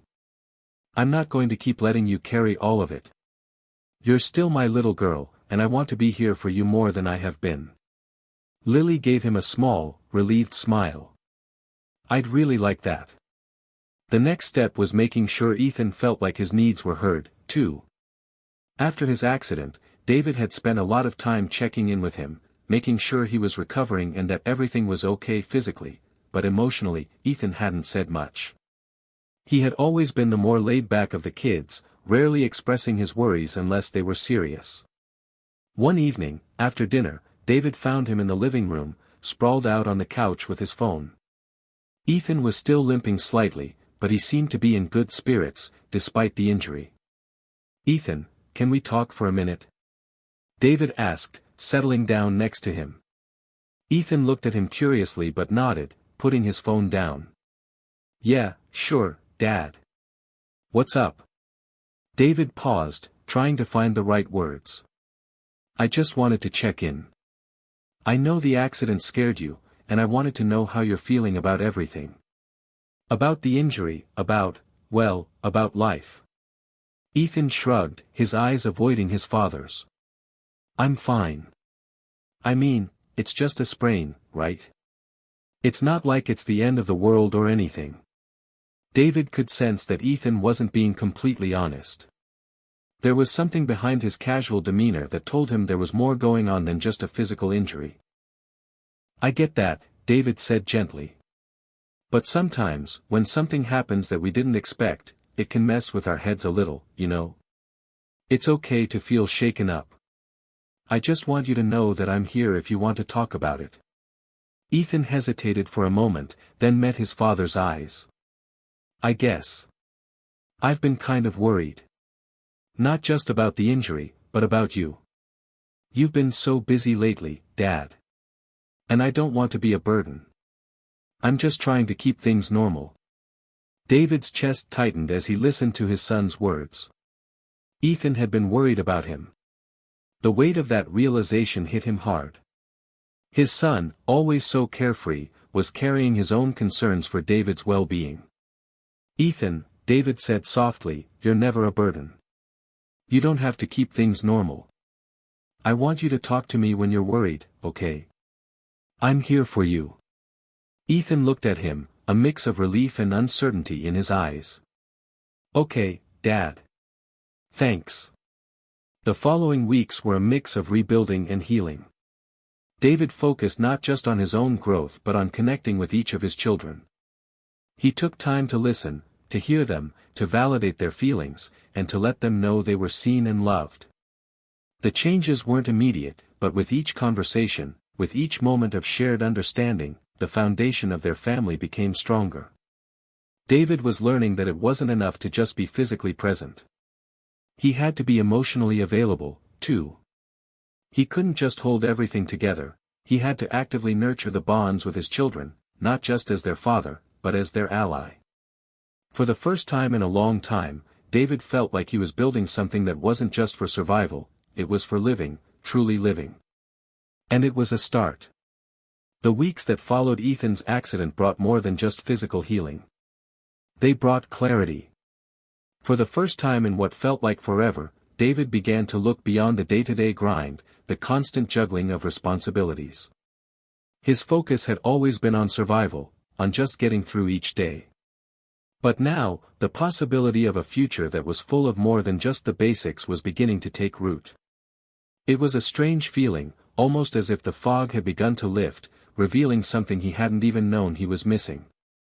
One afternoon, after a long day of work and the kids' school activities, David found himself in the living room, staring at the stack of papers on the coffee table. His mind had been drifting all day, distracted by a thought he couldn't shake. It wasn't about the bills, or the chores, or the schedules, it was about something bigger. He had always loved working with his hands, loved the idea of building something from the ground up. It had been a passion of his, long before the world had fallen apart, before Amy passed away. And now, as he watched his kids grow, he realized that the desire to build something meaningful hadn't gone away. But now it wasn't just about creating something for himself. It was about building something for his family, something that would last. The idea had been growing for a while, but it became clearer that afternoon, he wanted to start a business. Not just any business. Something that would allow him to combine his skills, his love for craftsmanship and building, and his desire to provide for his kids in a way that would give them stability, yes, but also something deeper. A legacy. He wanted to create something that could provide for their future while teaching them the value of hard work, creativity, and passion. David knew it wouldn't be easy. Starting a business required not only skill and knowledge, but also time, money, and a certain kind of risk-taking that he hadn't had to face in years. But for the first time in a long time, he felt a spark of hope. A fire was igniting inside him that made him think maybe, just maybe, this was what he needed to move forward. The kids were always telling him how they admired his work ethic, how much they appreciated the little things he did around the house. Now, he wanted to show them something even bigger. Something that would allow them to see the power of dreams, even when the world seemed uncertain. But before he could even think about taking the first steps, there was something he needed to do first: talk to Lily. She had been his right hand for so long, the one who kept everything running smoothly, the one who had been there when things felt like they were falling apart. If there was anyone who would understand this new dream, it would be her. One evening, after dinner, David found her sitting at the kitchen counter, sketching again. He approached her, taking a deep breath. "Hey, Lil," he said, his voice hesitant. "Can we talk?" Lily looked up, setting down her pencil and nodding. "Sure, Dad. What's on your mind?" David sat down beside her, the weight of his decision pressing on him. "I've been thinking a lot about the future. About what comes next for us. For me. And I think it's time for me to take a leap." Lily raised an eyebrow, intrigued. "What kind of leap?" David smiled, though it was filled with uncertainty. "I want to start a business. I want to build something that's ours, something that can provide for us, something I can leave behind for you kids. Something that can teach you all about the value of hard work, of creating something with your hands." Lily's eyes widened. "Dad, that's amazing. But," she paused, her expression turning thoughtful. "What kind of business are you thinking about?" David leaned back, running his hand through his hair. "I've been doing some thinking, and I want to combine my love for woodworking and craftsmanship with the practical side of things. Maybe something in construction. I don't know yet, exactly. But it feels right." Lily was quiet for a moment, her gaze distant as she processed what he was saying. "Dad, you've always been good at fixing things. You're great with your hands. But, do you really think you can do this? I mean, it sounds risky. Starting a business." David sighed, nodding. "I know it's risky. I know it's not going to be easy. But I can't keep living for just today, you know. I want to build something more than just getting by.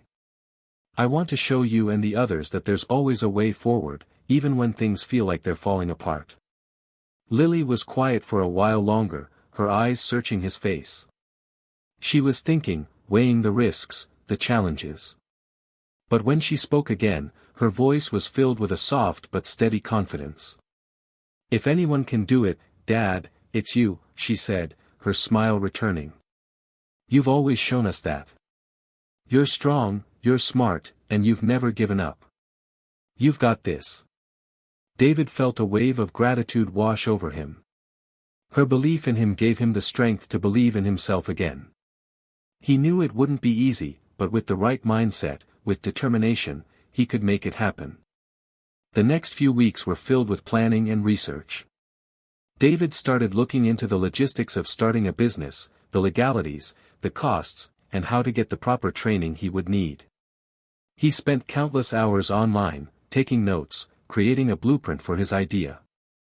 Every evening, after the kids went to bed, he would work late into the night, sketching out his plans, figuring out how he could balance this new venture with his responsibilities at home. But it wasn't just about the business. It was about proving to himself, and to his kids, that even after all the loss, after all the hardship, it was still possible to dream. Still possible to find a path that felt true to who he was, who he could be. And as the days passed, David realized that this new dream wasn't just about building a business. It was about rebuilding his life, a life that was rooted in love, hard work, and the unwavering belief that it was never too late to start something new. The excitement of his new dream was contagious, but it wasn't without its hurdles. David had spent weeks preparing, researching, and gathering information on how to start his business. Yet, as the time came to make his first official move, the weight of the decision settled on him like a heavy coat. It was one thing to talk about your dreams, but it was another to take action. David was all too familiar with the feeling of failure, the fear of it, but the thought of not trying was far worse. For the first time in years, he felt that spark of hope again. He had no illusions about the challenges ahead, but he wasn't going to let fear keep him from moving forward. One quiet morning, while the kids were still asleep, David sat at the kitchen table with a cup of coffee in hand, going over his plans one last time. He had jotted down all the steps he needed to take, the financial projections, and what he needed to start his woodworking business. His hands shook slightly as he reviewed his notes, the reality of the situation sinking in. He was about to take the first step. "Okay, David. You've got this," he muttered to himself under his breath, his voice barely above a whisper. The first step was simple but daunting, registering his business. It was something that seemed so small but felt like a monumental leap. He had spent years as a provider, a father, a husband, but now, he was stepping into a completely new role, entrepreneur. A part of him felt like he was stepping into unknown territory. But then, there was another part of him, stronger, more certain, that knew this was what he was meant to do. He couldn't keep waiting for the perfect moment, because it didn't exist. David took a deep breath and opened his laptop. With his fingers hovering over the keyboard, he felt a surge of determination. He found the website to register a business in his state and clicked through the pages, reading everything carefully. The form seemed overwhelming at first glance, with all the legal language and details to sort through. But David had learned long ago that nothing worth having came easy. He tackled the questions one by one, his mind racing as he wrote down the name for his business, David's Custom Woodworking. It felt right. It was personal, rooted in who he was, what he loved, and the craftsmanship that had always been a part of him. The process wasn't fast. It took him the better part of the morning to fill out all the required forms, calculate the fees, and submit everything for approval. When he finally hit submit, he sat back in his chair, his heart pounding in his chest. The reality of what he had just done hit him like a wave. There was no turning back now. He was committed. The next few weeks were a blur of activity. David used every spare moment to prepare. He spent long hours in the garage, making phone calls to suppliers, figuring out what equipment he would need, and learning how to market his services. He had always been good with his hands, but now, he had to get good at running a business. It was a steep learning curve, but he was determined to make it work. His kids noticed the shift in his energy. The long hours were draining, but David wasn't discouraged. He worked harder than he ever had before, driven not just by the necessity of the work, but by his desire to show his kids that anything was possible if you had the courage to try. Lily, always perceptive, was the first to ask what was going on. "Dad, you've been really busy lately. Are you okay?" she asked one evening while he was sitting at the kitchen table, going through some new plans. David looked up at her, a tired but satisfied smile on his face. "Yeah, Lil, I'm good. Just, working on something big. Something that's going to change things for all of us." Her eyes lit up. "What is it? Can I help?" David leaned back in his chair, looking at her thoughtfully. "I'm starting a business, Lily. A woodworking business. It's something I've always wanted to do, and now, I'm making it happen." Lily's face broke into a grin. "Dad, that's awesome. I know you've been wanting to do that for so long." David nodded, a sense of pride swelling in his chest. "It's a big step, but I'm ready for it. I want to show you kids that it's never too late to go after what you want. Even when life gets tough." Lily's smile softened. "I'm really proud of you, Dad. I know it's going to work." David continued to push forward, day after day. Slowly but surely, his dream was becoming a reality. He found small victories in each task he completed, each phone call made, each piece of equipment acquired, each new client reached.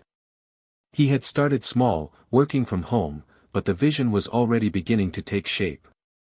He started working on his first big project, a custom piece of furniture for a local restaurant, and the thrill of seeing something come together was like nothing he'd ever experienced. He was putting his heart into this, just like he had with everything else in his life, but this time, it felt different. It was his dream, something that was uniquely his, and he was doing it for the future he wanted to build with his kids. A few days later, as he was working late into the night, Lily came into the garage, holding a mug of coffee for him. The smell of sawdust filled the air, and the faint hum of a power tool was still audible in the background. "Dad, you okay?" she asked softly, her eyes filled with concern. David took the mug from her and smiled. "I'm good, Lil. Just a lot of work to do." Lily sat down beside him, looking over his shoulder at the piece he was working on. "It looks amazing, Dad." "Thanks," he replied, wiping his hands on his work apron. "This is just the beginning, though." Lily nodded, a thoughtful look on her face. "I know. And I believe in you." David's heart swelled with gratitude. He had no idea where this journey would take him, but with each step, he felt like he was moving in the right direction. The first step had been taken. The paperwork was filed, the wheels were in motion, and David had made his commitment. There would be challenges ahead, no doubt, there always were, but he was ready for them. For the first time in a long time, David wasn't just surviving. He was living. And he was building something that would last. It had been a full year since David took the first step into the world of entrepreneurship. The road had been far from easy, but as he sat at the kitchen table one quiet morning, sipping his coffee and watching his children laugh and chatter around him, he realized something profound: they were all stronger because of it. They had weathered storms together, but they had also thrived in ways he hadn't imagined possible. Looking back, David could hardly believe the transformation. It had all started with an idea, a leap of faith, and a desire to build something for his family. Now, David's Custom Woodworking wasn't just a name, it was a brand. A real, thriving business. The shop was bustling these days. David had expanded his operation, bringing on a few part-time helpers, including his oldest son, Ethan. They worked side by side, making custom furniture for local clients and doing renovations for small businesses around town. The projects had grown larger and more complex, and David had finally built a solid reputation for quality craftsmanship. His days were long, filled with the sounds of tools and the scent of freshly cut wood. But through it all, David was never too busy for his kids. He made sure that, no matter how hectic things got, they always had time for dinner together, time to laugh, to talk, and to simply be a family. Ethan had become an integral part of the business, and David couldn't have been prouder. His son had always been resourceful, but now, he was showing an incredible knack for managing the business side of things. He handled the paperwork, the invoices, and even customer service. David had always taught him that success didn't come from doing it all alone, and Ethan was proving that point every day. One afternoon, after completing a particularly challenging project, the two of them sat down on the porch to take a break. The sun was setting, casting a warm glow over the yard as they shared a quiet moment of reflection. "You know, Dad, I've been thinking," Ethan said, taking a swig from his water bottle. "When you first started this, it seemed impossible. But now look at us. This place, the work we're doing, it's more than just business. It's a legacy." David smiled, his heart swelling with pride. "That's exactly what I wanted, Ethan. I didn't just want to make money. I wanted to build something real, something that would last, something that you and your brothers and sisters could be proud of." Ethan nodded, his gaze focused on the horizon. "You've done that, Dad. You've built a future for all of us. And I can't wait to help you take it even further." David's heart fluttered at the thought of his son carrying on the work he had started. It wasn't just the business that was thriving, it was the sense of family, of unity, that had been created through it all. They were no longer just surviving. They were living. They were thriving. It wasn't just Ethan who was stepping into his own. Lily, ever the creative spirit, had taken on a new role in the business, helping design custom pieces for clients. She had a natural eye for design and a deep love for aesthetics, and her influence could be seen in many of the shop's most popular creations. It wasn't long before she had clients specifically requesting pieces designed by her. The younger kids had also found their own ways to contribute, learning the tools of the trade, lending a hand with simple tasks, and picking up skills that would serve them in the future. The business wasn't just a way for David to make a living, it was a way for all of them to come together and create something meaningful. As the days went on, David found himself reflecting on how far he had come. It hadn't been easy. There had been moments when he questioned his decisions, when he wondered if the stress would be too much to bear. But looking at the life he had now, surrounded by his children and his work, he knew it had been worth it. It wasn't just about the business anymore. It was about the family they had built together, the love, the sacrifice, and the growth they had all experienced. The sacrifices had been many, but so had the rewards. David thought about Amy. She had always believed in him, even when he had trouble believing in himself. He could feel her presence in everything he did, the way he worked, the way he cared for his kids, the way he poured his heart into the business. She had given him the strength to push forward, and now, even though she was no longer physically there, her memory was woven into every piece of furniture, every project, and every moment of their lives. Later that evening, as the family gathered for their usual dinner, the atmosphere felt different. There was a quiet sense of accomplishment in the air. The kids were laughing, recounting stories from their day, but there was an underlying sense of pride in their father, in themselves, and in the family they had become. David sat back in his chair, watching them. The weight of it all, the responsibility, the struggles, the doubts, seemed so far away now. What mattered most was the present, the love they shared, and the future they were creating together. "Dad," Lily said, breaking the silence, "I've been thinking. We should do something big with the business, like a family project. Something to show what we've all built." David raised an eyebrow, intrigued. "What do you have in mind?" "Maybe a community project," Lily suggested. "We could build something for the town, a new playground, or a park bench, or something that would be a gift to everyone. It could be a way to give back, to show what we've been able to accomplish." David smiled, a warm feeling spreading through him. "That's a great idea, Lily. It's about time we show the world what we've built, not just in the business, but in our hearts."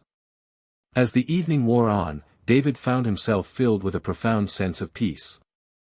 It wasn't just about the success of the business, it was about everything he had gained along the way. The love of his children. The new dream he had built. And the knowledge that, even when life had seemed at its darkest, he had been able to rise again. The future wasn't certain, but David knew one thing for sure: he had created a life that no one could ever take away.